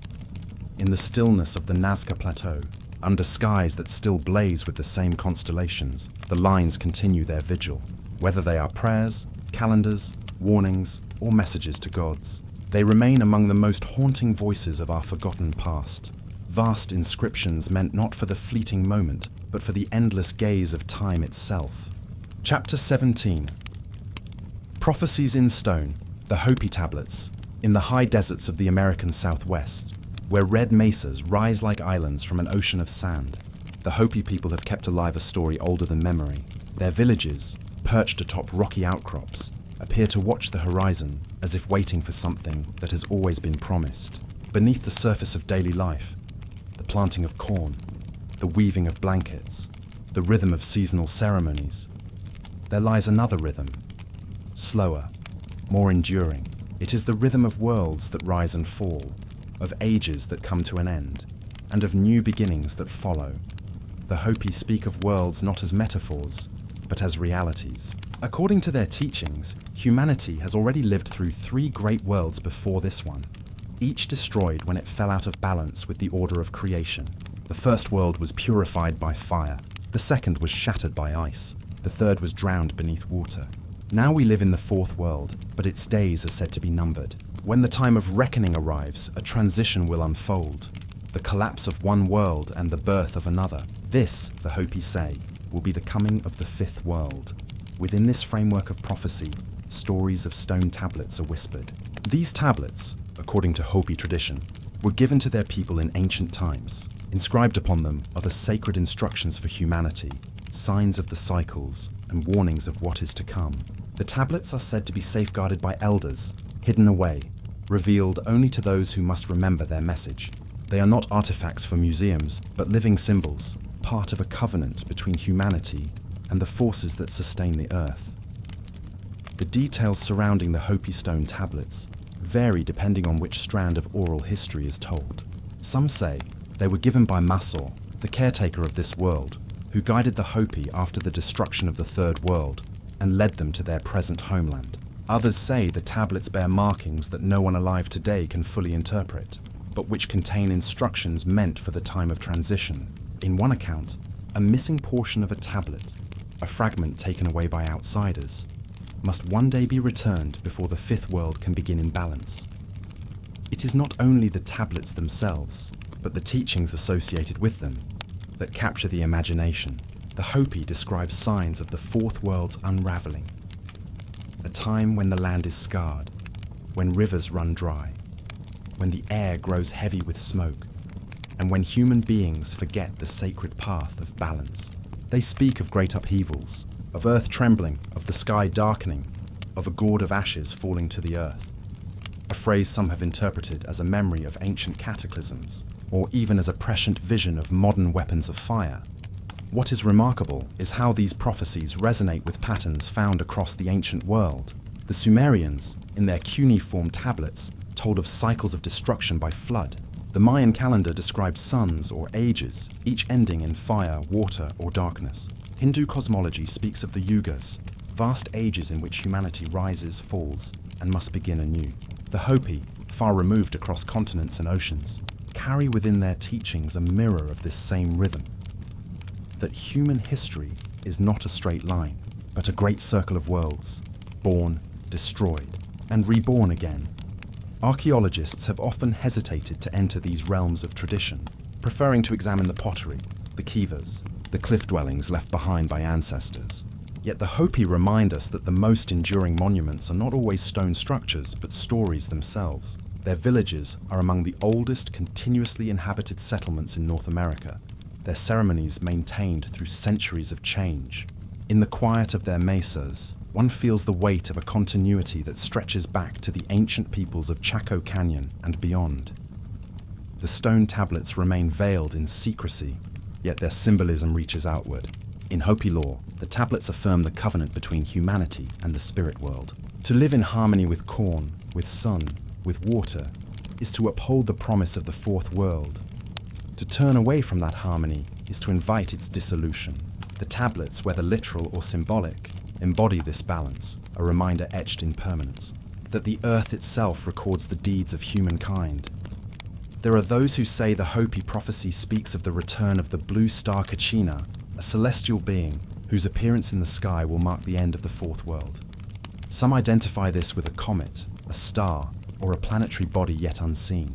Others see it as a symbolic event, a spiritual revelation that will awaken humanity to its forgotten covenant. In the words of Hopi elders, the choice will be given, to cling to the crumbling ways of the fourth world, or to step with humility into the fifth. The image of the tablets hidden away by guardians echoes myths found in distant lands. In Mesopotamia, knowledge of cycles was said to be preserved on tablets of stone, hidden in temples. In Jewish mysticism, the tablets of the law contained divine instruction. In Mesoamerica, carved codices preserved memory until they were consumed by flames. The pattern repeats, wisdom inscribed upon enduring materials, protected through collapse, waiting to be revealed at the turning of an age. Modern archaeology cannot verify the Hopi tablets as artifacts in the way it catalogues ceramics or cliff dwellings. Yet the reality of the prophecy lies not in material proof but in its persistence. For centuries, despite the pressures of colonization, conversion, and the erosion of tradition, the Hopi have kept alive the teachings of the worlds. That endurance itself is evidence, not of stone, but of memory. To walk among the mesas of Hopi land is to sense a stillness that belies its depth. Wind moves softly across the desert. Cornfields cling to dry soil, nourished by prayers as much as by water. In the distance, the horizon opens into infinity. Here, the stories of the worlds are not ancient myths locked in the past, but living prophecies, unfolding with each generation. The fourth world, they say, is near its end. Yet endings are not to be feared, but understood as transitions. Just as fire gave way to ice, and ice to flood, so too will the coming upheaval yield a new beginning. Whether this will arrive with violence or with quiet renewal remains unknown. The tablets, silent and hidden, hold the pattern, awaiting the moment when humanity is ready to remember. And so the Hopi prophecies stand among the great cycles of the human story, reminders carved not only into stone, but into the continuity of tradition itself. They whisper that our age is not isolated, but part of a rhythm as old as creation. They remind us that civilizations rise and fall, but the memory of cycles endures, carried by those who walk humbly, listening to the earth. In the stillness of the desert, one can almost hear that memory, the voice of stone, the breath of wind, the echo of countless worlds before. The Hopi say the fifth world is waiting, already seeded, already alive in the unseen. And when the time comes, the tablets will no longer remain hidden, for the message they contain is not for the past, but for the future that is yet to unfold. Chapter 18. Dreamtime and the Aboriginal songlines across the vast expanse of the Australian continent. The land itself is alive with memory. Rolling deserts, endless coastlines, and mountains that rise like ancient sentinels are more than geography. They are maps of story, inscribed not with ink or stone, but with song. For the Aboriginal peoples of Australia, the dreamtime, or as many prefer, the dreaming, is both a sacred origin and a living present. It is not confined to a remote past, but stretches into the now, binding people, ancestors, animals, stars, and earth into a single, breathing whole.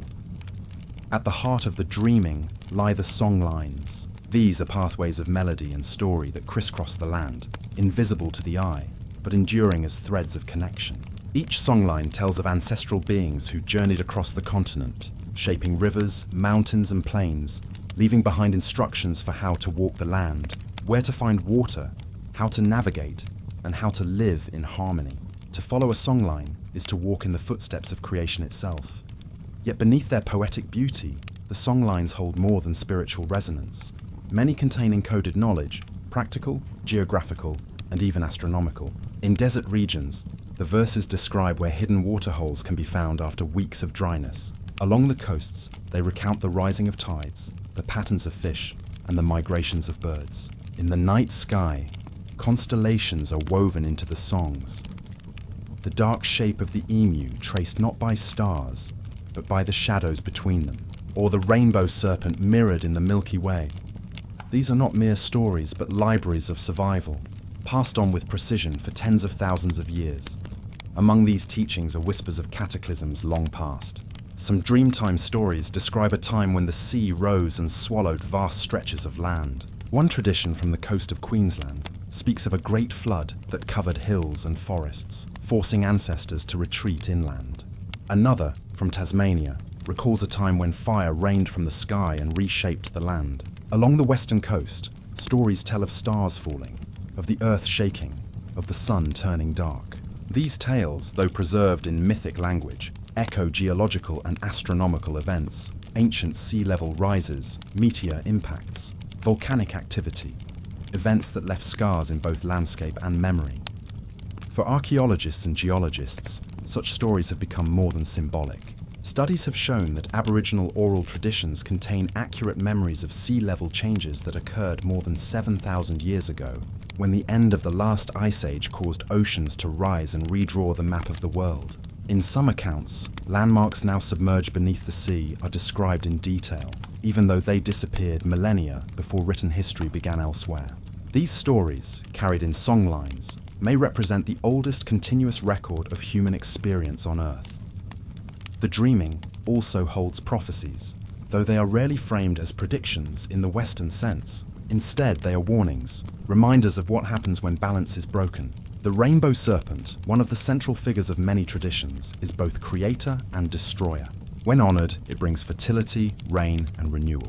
When disrespected, it unleashes floods and chaos. In this, we hear not only a mythic truth, but also an ecological one, that harmony with the land sustains life, while exploitation leads to collapse. Some songlines point toward the stars with a prophetic gaze. The stories of fiery skies, of stars falling, of disruptions in the heavens may encode memories of cometary fragments or meteor showers, witnessed by ancestors and woven into narrative so that future generations would remember. To the Western eye, such tales may seem allegorical, but to the Aboriginal custodians, they are lived truth, knowledge carried in rhythm and chant, warning of cycles that return again and again.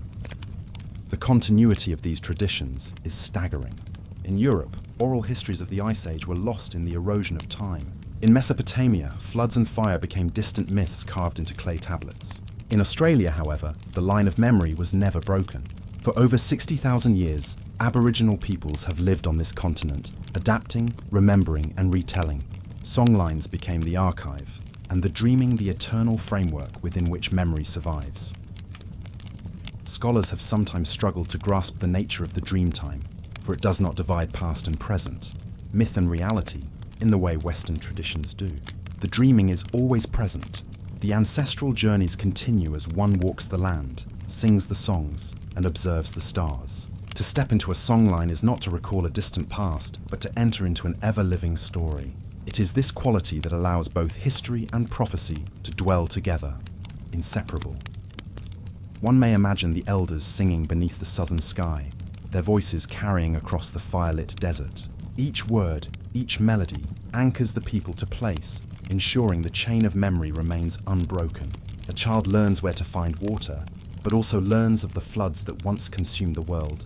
A hunter learns the rising of stars that signal the season of emus, but also hears of the stars that once fell and brought fire to the earth. Survival and prophecy are bound together in a single breath. The parallels to other ancient traditions are difficult to ignore. In Sumerian texts, the memory of a great flood is enshrined in epic. In Hindu cycles, worlds dissolve in fire and water before beginning again. In Mesoamerican codices, the destruction of suns is recorded as both past and prophecy.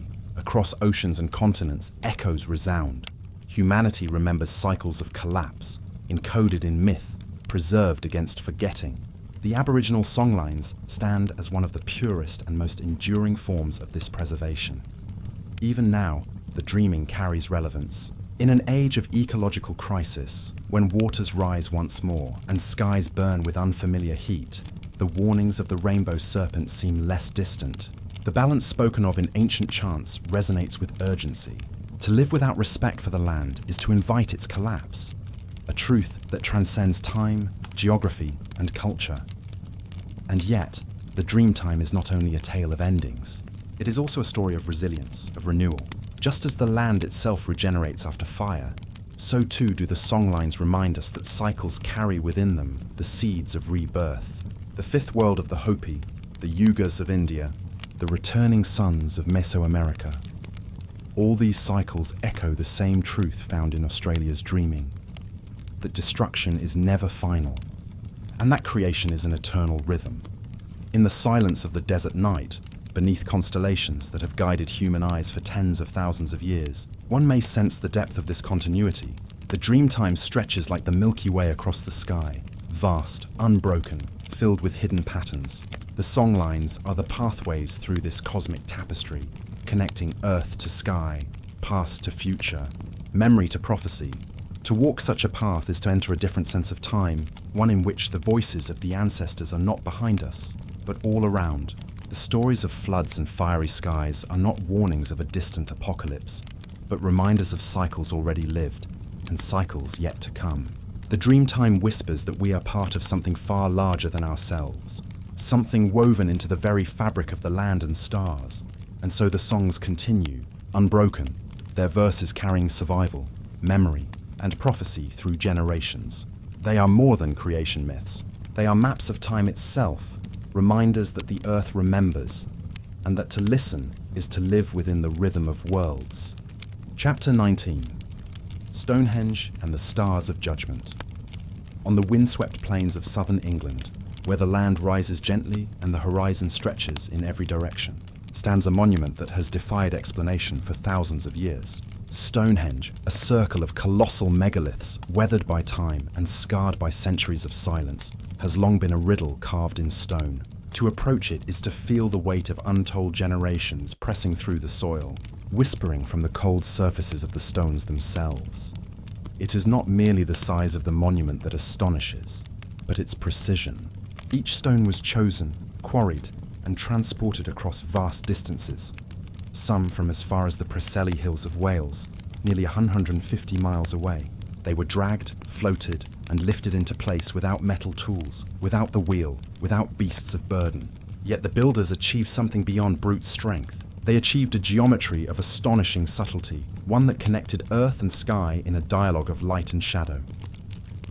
At the heart of Stonehenge lies alignment. The axis of the monument points directly toward the rising sun of the summer solstice. and to the setting sun of the winter solstice. When the longest day of the year dawns, the first light of morning strikes perfectly along the central passage, illuminating the inner circle in a shaft of brilliance. When the darkest night of winter falls, the setting sun sinks into the opposite horizon, its descent mirrored by the stones. This was no accident of chance. It was deliberate, a marker of cosmic rhythm inscribed in earth and stone. The solstices were not merely seasonal events for the ancient world. They were thresholds, the turning of the great wheel of time. To align with them was to stand at the border of life and death, light and darkness, renewal and decline. In these moments, the heavens themselves seemed to speak, and Stonehenge was the ear that listened. Yet the alignments extend beyond the sun. Astronomers have long debated whether the stones mark lunar cycles, eclipses, and the risings of certain stars. Some of the outer features, the so-called Aubrey holes, shallow depressions forming a circle around the monument, may have functioned as a kind of calculator, allowing the prediction of lunar eclipses through a shifting of markers from one hole to another. If so, Stonehenge was not only a temple, but an instrument, a machine of prophecy built from stone, tuned to the motions of the sky. To imagine this is to see Stonehenge in a new light, not as a place of crude ritual, but as an observatory, a cosmic clock, a warning system. Across the world, from Mesoamerican pyramids to Egyptian temples, ancient monuments align with celestial events. The builders of Stonehenge, too, may have sought to fix in memory the rhythms of catastrophe, eclipses that darken the sky, comets that blazed like omens, the slow drift of stars that signaled the passing of ages. Archaeological discoveries hint at a deeper complexity. In recent years, ground-penetrating surveys have revealed that Stonehenge was part of a much larger ceremonial landscape. Avenues, barrows, timber circles, and hidden pits stretching across the Salisbury Plain.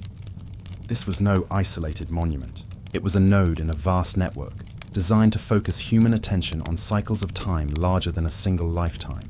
The people who gathered here were not ignorant peasants. They were inheritors of a tradition of sky-watching that may reach back to the very end of the Ice Age.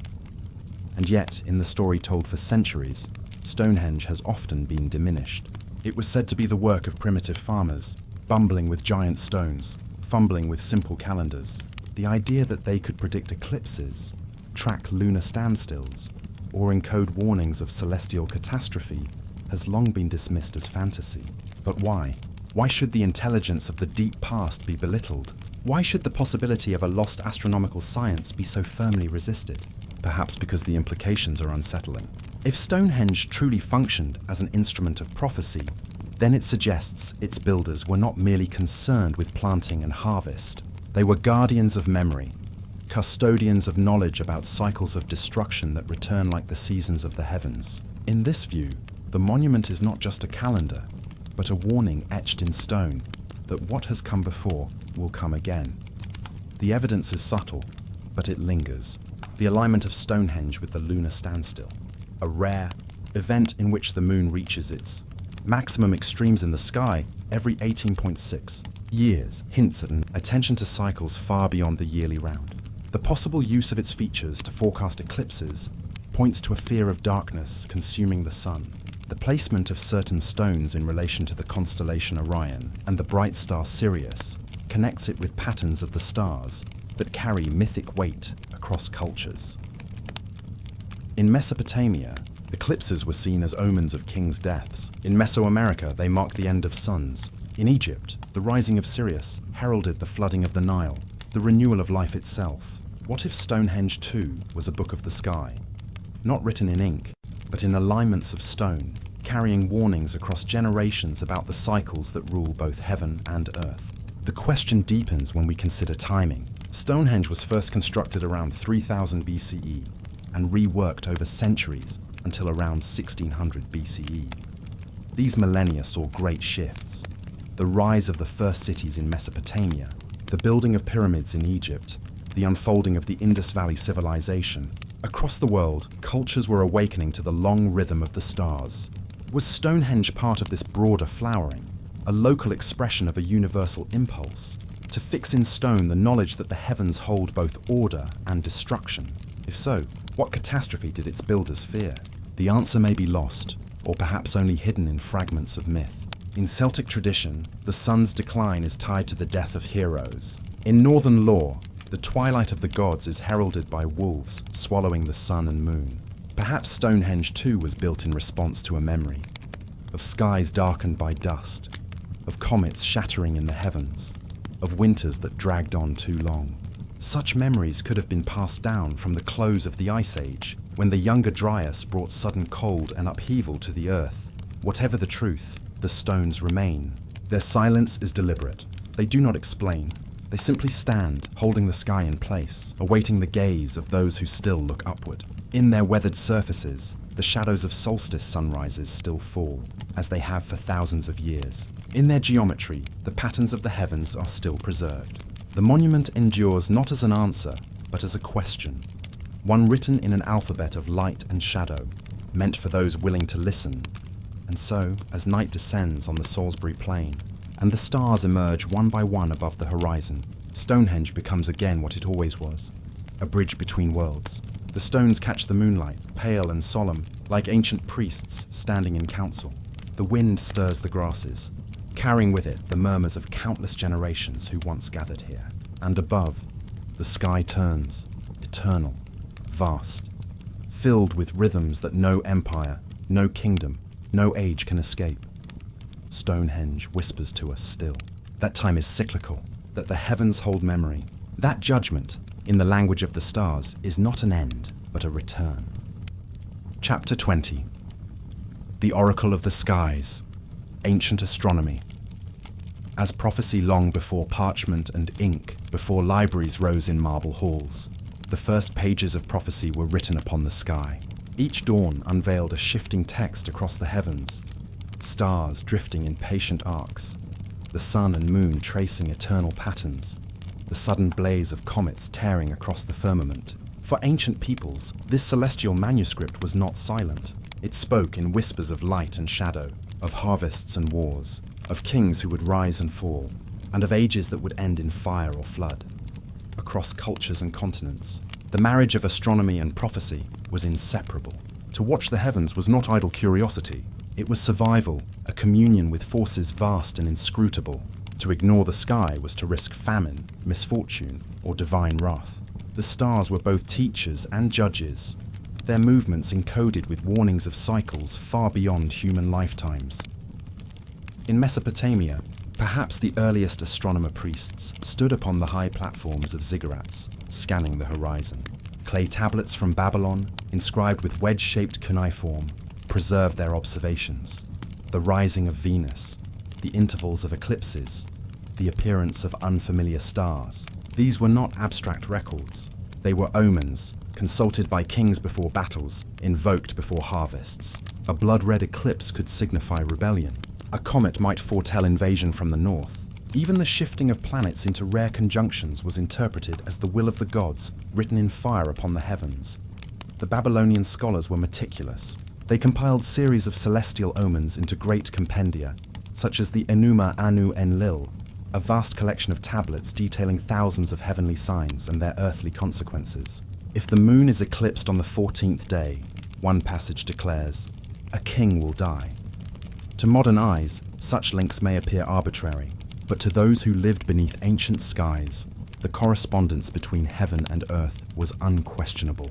The cosmos was alive, and its messages were encoded in shadow and flame. In China, the same belief in the prophetic sky endured for millennia. Court astronomers served not as idle star watchers, but as guardians of the realm. An unexpected eclipse was not merely a natural event. It was a verdict upon the emperor himself. If the heavens grew dark without warning, it meant the ruler had failed in his duty, and his mandate was in jeopardy. Ancient chronicles record officials executed for failing to predict eclipses in time. For the Chinese dynasties, astronomy was governance. To read the sky was to secure the balance between heaven and earth. Archaeology provides a haunting glimpse into this relationship. Oracle bones, fragments of turtle shell and ox scapula used in Shang dynasty divination, record not only questions posed to the ancestors, but also observations of eclipses, unusual star risings, and comets. The bones were cracked with fire, and the fissures interpreted as divine responses. Yet their inscriptions reveal a careful attention to cycles, a blending of ritual with astronomy. In these fragments of bone and shell, prophecy and science are indistinguishable. Across the ancient world, comets were perhaps the most dreaded of all celestial messengers. To us, they are frozen remnants of the solar system, wandering far from their origins. But to earlier eyes, their sudden, unpredictable appearance was a blade of fire cutting across the sky. The Roman historian Cassius Dio recorded that before the assassination of Julius Caesar, a great comet burned above the city. In China, records of broom stars, their luminous tails sweeping the heavens, were preserved for thousands of years. In both East and West, comets were never seen as neutral. They were warnings of kings struck down, of dynasties collapsing, of plagues and floods soon to follow. Yet comets also carried the weight of rebirth. Among the Maya, celestial visitors were woven into cycles of destruction and renewal. Their codices, though tragically few remain, depict eclipses and planetary alignments intertwined with prophecy. To the Maya priest astronomers, time was not linear, but cyclical, and the return of certain patterns in the sky heralded the return of events upon the earth. The long count calendar itself was more than chronology. It was an instrument of foresight, a mapping of destiny inscribed in the heavens. Planetary conjunctions, those rare moments when wandering stars seem to gather close, were also laden with significance. In Mesopotamia, the alignment of Jupiter and Saturn was seen as a marker of great transitions, foretelling the rise of empires or their fall. In India, similar conjunctions were woven into the fabric of Vedic astrology, marking the beginnings of new cosmic eras, the Yugas. To watch the slow dance of planets against the background of fixed stars was to glimpse the gears of a great celestial machine, one that turned with both inevitability and mystery. Even in Greece, where philosophy often leaned toward reason, the heavens remained oracular. The philosopher Plato spoke of the perfect year, a vast cycle in which all planets and stars would return to their original positions, resetting time itself. The Stoics believed in ekpyrosis, a periodic burning of the cosmos, foretold by the arrangements of celestial fire. Here again we see prophecy not as superstition, but as a deep intuition of cycles, encoded in the sky and mirrored on earth. What unites these traditions is not a single interpretation, but a shared conviction that the heavens are a mirror of destiny. Eclipses, comets, conjunctions. These were not random accidents. They were signs, messages from beyond, glimpses of patterns too vast for ordinary time. And across cultures, these signs carried warnings not only for kings and empires, but for the world itself. Modern archaeology and astronomy allow us to reconstruct some of these ancient fears. We know, for instance, that a great impact event around 1600 BCE left traces in ice cores, perhaps remembered as fire from the sky. We know that comets do fragment, that their debris has rained upon the Earth before, bringing destruction. We know that solar eclipses tracked across centuries fall into repeating cycles known as the Saros. Could the ancients have known this too? Not with our mathematics, but with the patient memory of generations. Could their prophecies be less myth than history, preserved in celestial code? And so the stones, the bones, the tablets, and the songs all point upward. They tell us that prophecy was never divorced from observation, that the sky itself was an oracle, and those who learned its language held the keys to destiny. As night deepens across the ancient fields and deserts, imagine the priest standing upon a high platform, his eyes fixed upon the horizon. The crowd waits below, silent, breath held. The moon begins to darken, the stars brighten, and the sky itself seems to falter. In that moment, the veil between worlds thins, and the heavens reveal their judgment. The prophecy is not spoken in words, but in shadow, not written in ink, but in light. And the question lingers still. Do we, who gaze at the same sky, truly see it? Or have we forgotten the oracle that once guided the fate of civilizations? Chapter 21. The Return of the Destroyer. Cyclical Catastrophe. Theories throughout the mythologies of the ancient world. There lingers a troubling refrain, the return of destruction, not as a random accident, but as a cycle. Prophecies speak of fiery serpents in the heavens, of red stars that blaze across the night, of dragons whose breath sets the earth aflame. These were not isolated stories, but echoes across continents, whispered in different tongues yet pointing toward the same fear, that the sky itself is not stable, and that history is not linear. It bends back upon itself, repeating patterns of catastrophe. To the Sumerians, the heavens contained not only gods, but fates. Ancient tablets tell of planets and stars that moved in hidden courses, whose reappearance foretold upheaval. In Mesoamerica, the Aztec believed the world had been created and destroyed 4 times before their own, each age ending with fire, flood, or skyborne chaos. In the Vedas of India, the serpent of the heavens, Rahu, devoured the sun and moon, bringing forth cycles of darkness and renewal.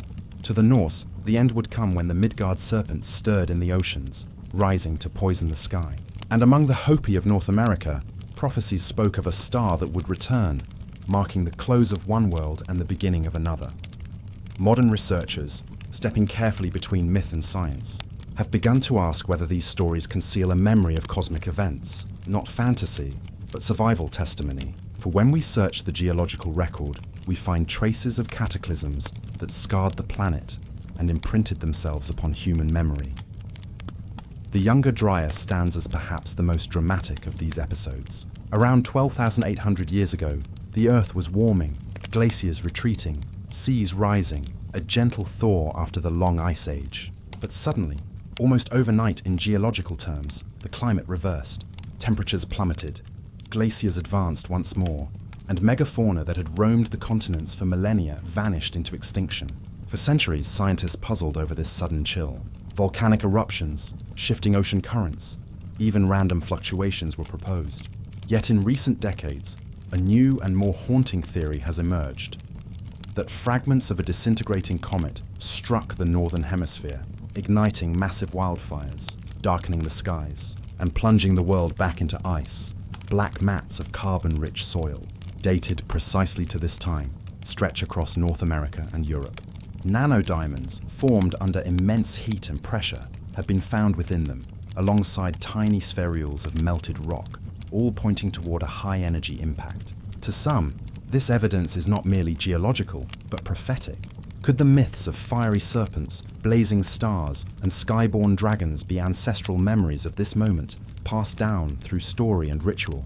Solar outbursts, too, leave their signature upon the ancient record. The sun, steady to our eyes, is in truth a restless furnace, its surface boiling with magnetic storms. Occasionally, it unleashes flares of unimaginable power, hurling plasma into space. Today, such storms might cripple satellites and power grids. But in earlier ages, they may have been apocalyptic. Tree rings and ice cores preserve traces of sudden cosmic radiation, perhaps from solar eruptions far greater than any in recorded history. Ancient accounts of fiery skies, of auroras spreading far into the tropics may be distant echoes of such events. When the Maya warned of suns that had burned out before ours, when Chinese chronicles recorded skies turning blood red, were they describing solar convulsions that scarred memory with fear? And then there are the cycles of the heavens themselves. Planets move in grand rhythms, conjunctions repeating across centuries, sometimes aligning in rare and ominous configurations. Cometary streams, remnants of ancient visitors, return with regularity, their debris striking Earth again and again. Even the orbit of our planet wobbles in cycles, altering climate and tilting ecosystems toward collapse. To the ancients, such cycles were not abstract mathematics, but the heartbeat of fate. Prophecy was their way of remembering, of marking the return of destruction that would otherwise seem unpredictable. The Egyptian text spoke of the destroyer, a fiery body in the sky that brought darkness and trembling earth. The Sibylline oracles of the Mediterranean warned of a star that would fall, bringing fire and ruin. In the Vedic hymns, gods wielded weapons of flame hurled from the heavens, reshaping the earth. Could these be distant memories of cyclical impacts, fragments of comets that return at long intervals, their trails invisible until they blaze across the atmosphere? Consider also the cosmic serpent, a symbol that appears from the Norse Jörmungandr to the Mesoamerican Quetzalcoatl, from the Hindu Ananta to the Chinese dragon, always vast, always linked to the sky, to lightning, to water and fire. Some researchers have suggested that the image of a serpent twisting across the heavens may echo the writhing of a comet's tail, its changing form as it sweeps close to the sun. Others wonder if plasma discharges in the atmosphere, auroral forms during solar storms, gave rise to these visions of serpents and dragons battling above. What the ancients saw, they wove into prophecy, warning of the serpent's return when cycles aligned once more. Archaeology, too, offers quiet clues. Stone circles aligned to solstices may also point to more complex cycles, precession, planetary conjunctions, even the timing of meteor showers. The Mayan codices, fragmentary though they are, show not only eclipses but tables tracking Venus and other planets with astonishing accuracy, as though forewarning of moments when cosmic events would shake the world below. In India, the Yugas themselves form immense cycles of destruction and renewal, mirroring the very rhythms of astronomical time. Yet with all this, the question remains, are these prophecies remnants of real memory, or the projection of human fear upon the vast unknown? Modern science acknowledges cycles, impact events, solar storms, orbital shifts, but is more hesitant to see them as predictable destinies. Still, the convergence is haunting. Myths of fiery dragons, scientific evidence of cometary destruction, legends of suns extinguished, ice cores revealing solar convulsions, tales of returning stars, astronomical cycles of debris streams intersecting Earth again and again. Perhaps the ancients knew only in fragments, preserving what they could in story and stone. Perhaps they remembered the terror of fire in the sky, the long night that followed, the hunger, the collapse of kingdoms. And so they warned, it will return, not if, but when. To walk among the ruins of lost civilizations is to feel the weight of such warnings. The Indus Valley abandoned, the Maya cities overgrown, the Bronze Age cultures collapsing almost in unison, climate, famine, invasion, all part of the story. But might the deeper cause be cyclical, written not only in soil and stone, but in the heavens above? As we gaze upward tonight, the same sky spans us that spanned them. Comets still return, the sun still pulses, the earth still wobbles in its long dance. The destroyer, whatever it may be, is not gone. It waits upon the cycles of time, patient as the stars. And so the ancient prophecies breathe on, whispering of fire that comes again, of worlds that rise and fall, of a serpent whose body is the sky itself. Whether myth or memory, they remind us that the earth is not fixed, that time is not safe, and that the heavens hold secrets we have only begun to rediscover. The night falls deeper, the stars wheel above, the cycles turn once more.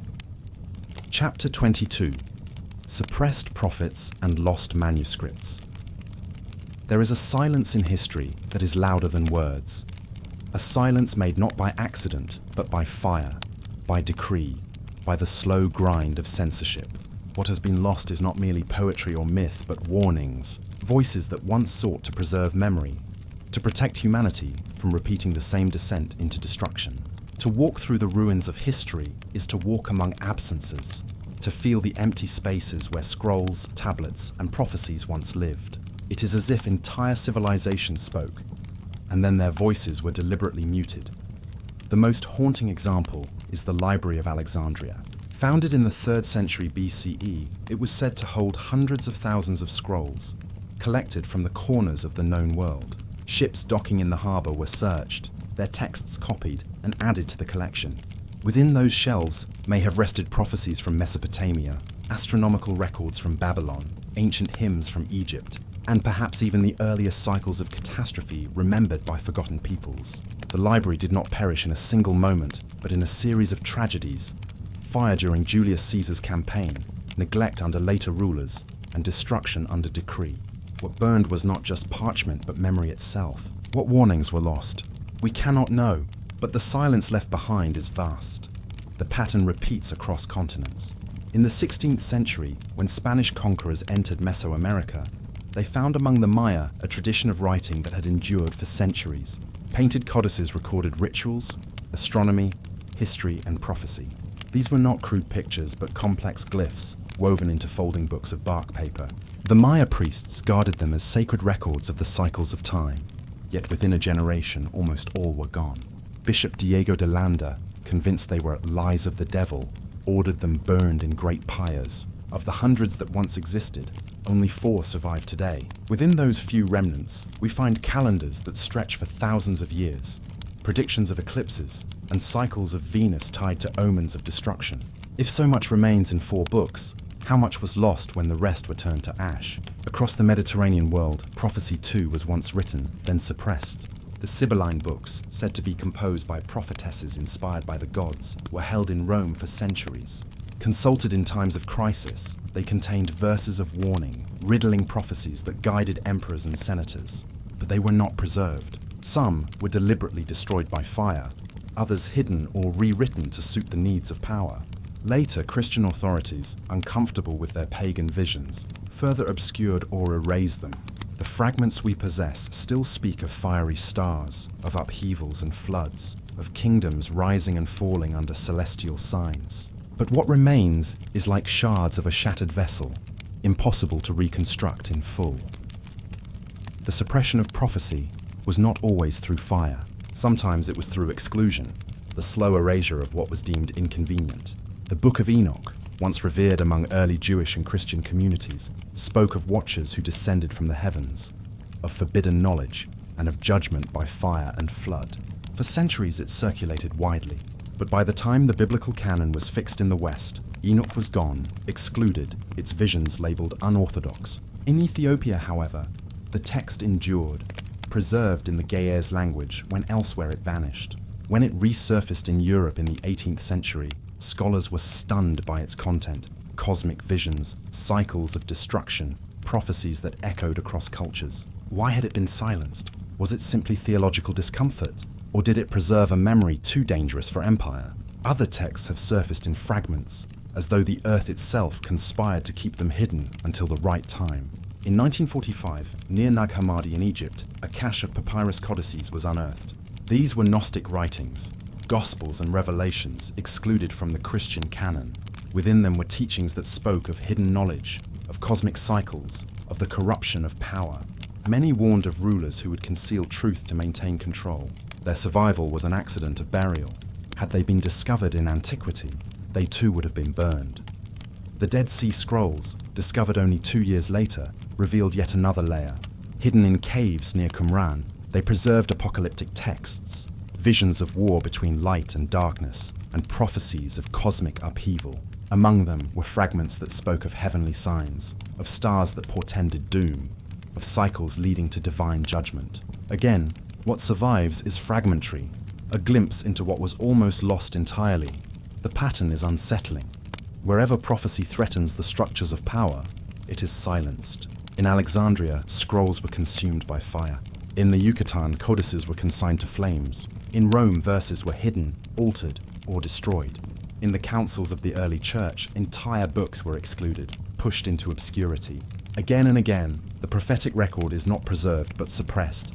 One wonders what these lost texts contained. Did they warn of cyclical catastrophe, of stars that return in fire? Did they preserve memory of floods, of solar storms, of cosmic collisions? Did they contain instructions for survival? Knowledge inconvenient to those who sought obedience rather than remembrance? If prophecy is tied to power, then perhaps its erasure was a form of control. To keep humanity blind to the rhythms of destruction, to ensure dependence on authority rather than wisdom. Yet suppression is never total. Fragments survive, encoded in myth, carried in oral tradition, hidden in caves and jars. The Hopi speak of stone tablets that preserve their cycles. The Maori remember floods and fires in their chants. The Vedic hymns echo with memories of suns before ours. The pattern of destruction and renewal surfaces again and again, despite attempts to erase it.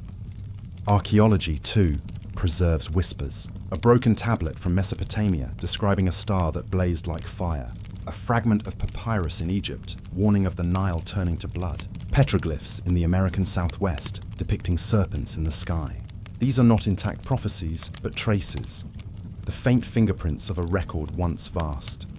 It is tempting to see conspiracy in this silence, to imagine councils and emperors conspiring to keep humanity ignorant of coming cycles. Yet perhaps the truth is subtler, more complex. Empires erase what they cannot control. Orthodoxy silences what it cannot explain. Fire consumes what rulers fear, and in that destruction, humanity loses not only knowledge, but memory, the continuity of warning across generations. What if the missing texts had survived? What if the Library of Alexandria still stood, its shelves intact? What if the Maya codices still unfolded, their glyphs teaching us the cycles of Venus and the omens of the sky? What if the Sibylline verses had not been burned but preserved entire? Would we see our time differently, our place in the turning of ages with greater clarity? Or are the fragments all that was ever meant to endure, enough to hint, never enough to fully reveal? The silence of lost prophecy is a silence filled with questions. Perhaps some answers still lie buried, sealed in tombs, hidden in caves, waiting beneath ash and sand. Or perhaps the destruction is itself part of the cycle, a forgetting that ensures humanity must rediscover truth again and again, each age awakening as if for the first time.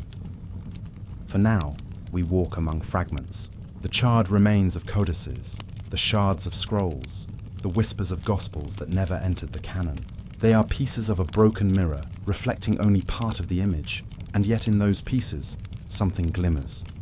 A reminder that prophecy has always been fragile, always contested, and always in danger of being silenced. The night is long, the record incomplete. But even in silence, memory waits, somewhere between what was burned and what survived, between the erased and the hidden. The voice of prophecy still speaks, faint, fractured, but unforgotten. Chapter 23. The silence of academia, there is a silence that does not come from fire or erasure, but from the quiet turning away of eyes. It is the silence of locked drawers in university archives, of papers dismissed before they are read, of discoveries buried not beneath soil, but beneath the weight of academic consensus. Here, the suppression is not violent, not marked by the spectacle of burning libraries or shattered tablets. Instead, it is subtle, procedural, polite. Yet its effect is no less profound, a wall between the seeker and the memory of the past. Across the world lie artifacts and alignments that hint at forgotten knowledge, stones that point with precision to solstices and equinoxes, though their builders are called primitive. Cave paintings that seem to depict constellations long before the birth of formal astronomy, myths that recount floods, fire from the skies, and wandering stars, dismissed as allegory, though they echo across cultures that never touched one another. Each of these fragments stands at the threshold between myth and science, yet too often they are relegated to the margins, labeled coincidence, or quietly ignored. The rhythm of this silence can be traced through archaeology's history. In the 19th century, when early excavators first unearthed Mesopotamian tablets that spoke of a great flood, parallels to Genesis were obvious. But rather than expand the horizon of inquiry, many scholars hesitated, afraid of destabilizing familiar narratives. Later, when evidence of sophisticated astronomical knowledge appeared among the Maya or the builders of Stonehenge, the prevailing response was to minimize, to call it ritual, a word that simultaneously acknowledges mystery and closes the door on deeper questions. To challenge orthodoxy is to risk exile from the discipline. Careers depend on grants, institutions, peer-reviewed journals, all mechanisms that reward stability over disruption. A scholar who suggests that ancient peoples witnessed cosmic catastrophe risks being grouped with the sensational and the fringe, and so silence becomes the safer path. To publish narrowly, to interpret cautiously, to leave the larger questions unasked. This does not mean the silence is absolute. There are researchers who walk along the boundary, pressing gently against what can be said. Studies of archaeoastronomy, though once scorned, now slowly enter the margins of acceptance. At Göbekli Tepe, carvings of animals aligned with celestial patterns have stirred discussion, though always framed in tentative language. At Nabta Playa, in the desert of Egypt, stone circles aligned to the stars predate Stonehenge by thousands of years. Yet even here, the interpretations are softened, stripped of prophetic implications, presented as calendrical utility rather than cosmic memory. Why this hesitation? Perhaps it is a fear of pattern, of recognizing too many convergences across the world's myths. If the Hopi, the Maya, the Vedic sages, and the Norse all speak of cycles of destruction, then the question arises, are these simply archetypal fears, or are they memories of events truly lived? To admit the latter is to admit that history is not linear, but cyclical, punctuated by catastrophe. Such a vision unsettles the comfortable march of progress that underlies much of modern thought. There are also deeper stakes. If ancient peoples knew more than we assume, if they recorded in stone and myth a knowledge of celestial rhythms beyond our present recognition, then the foundations of orthodox chronology tremble. The narrative of slow, stepwise advancement, from stone to bronze, from ignorance to science, no longer holds. In its place arises a more unsettling possibility, that knowledge has been gained and lost, that civilizations have risen to heights we no longer comprehend, only to be shattered by forces greater than themselves. In this sense, the silence of academia may not be purely a conspiracy, but a defense mechanism. It is easier to keep the boundaries intact than to peer into the abyss of lost memory. Easier to dismiss the alignments of megaliths as accident than to ask whether their builders watched the skies for signs of returning catastrophe. Easier to label myths as allegory than to consider them as encoded testimony of survival. And yet, the silence cracks at the edges. Independent researchers, often dismissed as outsiders, bring forward evidence that refuses to fade.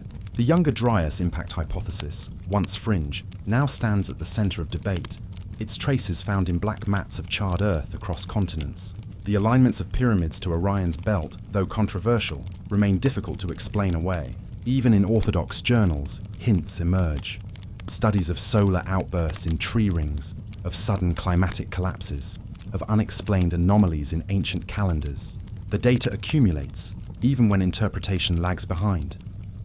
The question, then, is whether academia's silence preserves ignorance or conceals truths known, but too dangerous to admit. Is it mere caution, a conservatism born of institutions, or is there something more deliberate, a recognition that certain knowledge would destabilize not only history, but the present order? If humanity were to remember that cycles of fire and flood return, if we were to recognize in myth the warning of stars that once brought ruin, would our civilization live differently, or would such knowledge fracture the structures that bind it together? The seeker stands in this threshold space between silence and revelation, between the guarded halls of universities and the open sky above ancient ruins. Here, one learns to listen not only to what is said, but to what is unsaid. The questions avoided, the data left unexamined, the artifacts stored in basements without display. The silence itself becomes a kind of prophecy, a shadow pointing to what lies beyond. And so the journey continues. Through ruined libraries, burned codices, and now the quiet halls of academia, the thread of prophecy winds on. Some of it lost, some of it hidden, some of it ignored. The seeker is left not with certainty, but with a deeper sense of mystery. That history is larger than its official record. That truth lies not only in what is preserved, but in what is silenced. In the stillness of this recognition, we arrive at the threshold once more, between the world we are told to remember, and the one that waits in fragments, in alignments, in myths that refuse to die. Here in the silence, the memory of cycles lingers, not erased, only waiting for those who dare to listen. Chapter 24, the circle closes. Prophecy as memory. In the long silence of the desert night, beneath stars that glimmer with the same indifference they have shown for millennia, one truth emerges again and again. Humanity has always lived within cycles, the rising and falling of empires, the swelling and receding of oceans, the sudden violence of fire from the heavens, or ice from the north. These are not random events. They are patterns, they are rhythms, and long before the modern sciences of geology and astronomy began to measure them, the ancients were already listening. They were watching. They were remembering. Prophecy in this light is not invention, nor fantasy, nor the fever dream of mystics. It is memory, carried across generations in stories, in symbols, in stone.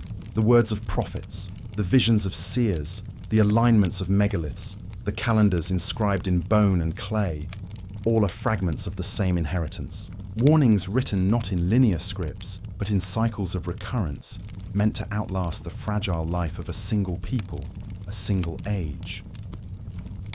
When we look back, the echoes converge. The Maya spoke of world ages, each ended by elemental catastrophe. The Hopi preserved the memory of successive worlds destroyed by fire, by ice, by flood. In India, the Yugas unspooled, each a decline from golden harmony into darker and darker ages, before renewal returned. In Greece, Hesiod sang of races of men, golden, silver, bronze, each followed by destruction and rebirth. The Norse told of Ragnarok, when the sun and moon would be devoured, and the world drowned in fire and flood, only to emerge again, green and renewed. These are not isolated tales.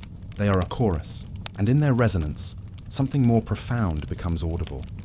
The recognition that prophecy is the human way of remembering what the earth itself does not forget.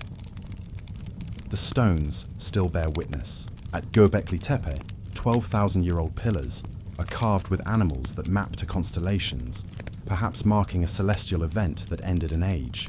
At Stonehenge, the circle aligns with solstices and eclipses, not merely to track the seasons of planting, but perhaps to watch for omens in the heavens. The Great Pyramid of Giza, with its shafts aligned to Orion and Sirius, encodes stellar cycles with a precision still debated today. Across continents, the skies were not merely observed, but studied with the urgency of survival. For to know when the heavens might shift, when comets might blaze or the sun falter, was not idle curiosity. It was the difference between life and annihilation. The prophets, then, were often astronomers. The priests were keepers of calendars. The myths were archives.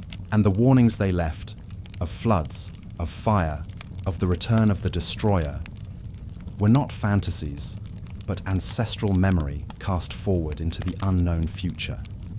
Yet with time, memory frays. Empires rise, and with their confidence comes forgetfulness. Knowledge once treated as sacred becomes ritual without meaning, story without root. The cycles ignored slip into the unconscious, and then the catastrophe comes again, and the survivors begin the story once more, carrying forward fragments of what was known, but seldom the whole. What survives is layered in the language of symbol, the serpent in the sky, winding and coiling, a memory of a comet's tail, splitting and fragmenting, the flood that covers the world, a recollection of seas surging at the end of the Ice Age, the fire that rains down, a remembrance of solar storms or falling stars. Each is both myth and report, woven together, inseparable. To listen to prophecy with modern ears is to enter this space between story and record. One must learn to hear without demanding the kind of certainty that modern science insists upon. For prophecy is not a data table, it is a vessel of continuity, designed not to measure, but to endure.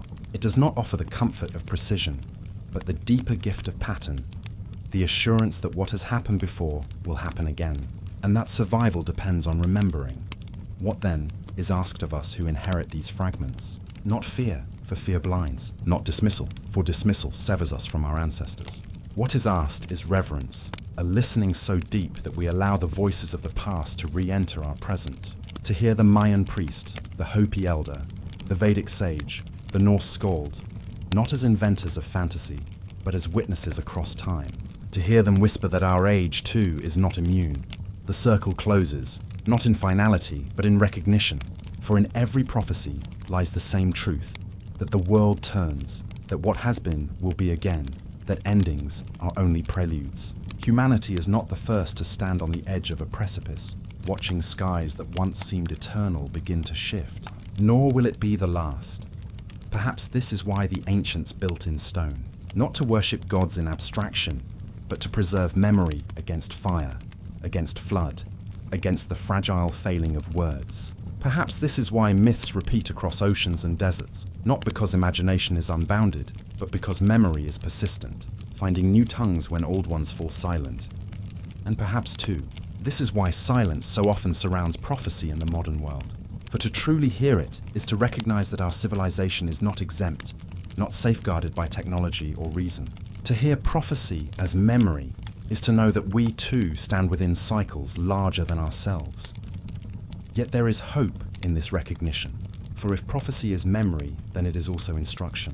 Encoded within it are not only warnings of destruction, but maps of survival. The Aboriginal songlines that tell of floods are also pathways to safe ground. The Hopi prophecies that speak of fire also speak of renewal, of a fifth world to come. The Norse Ragnarok ends not in eternal night, but in the greening of the earth once more. To remember is not only to fear, but to prepare, to endure, to step across the threshold into what lies beyond. So we return, finally, to the circle, to the recognition that prophecy, myth, astronomy, and history are not separate threads, but one woven fabric.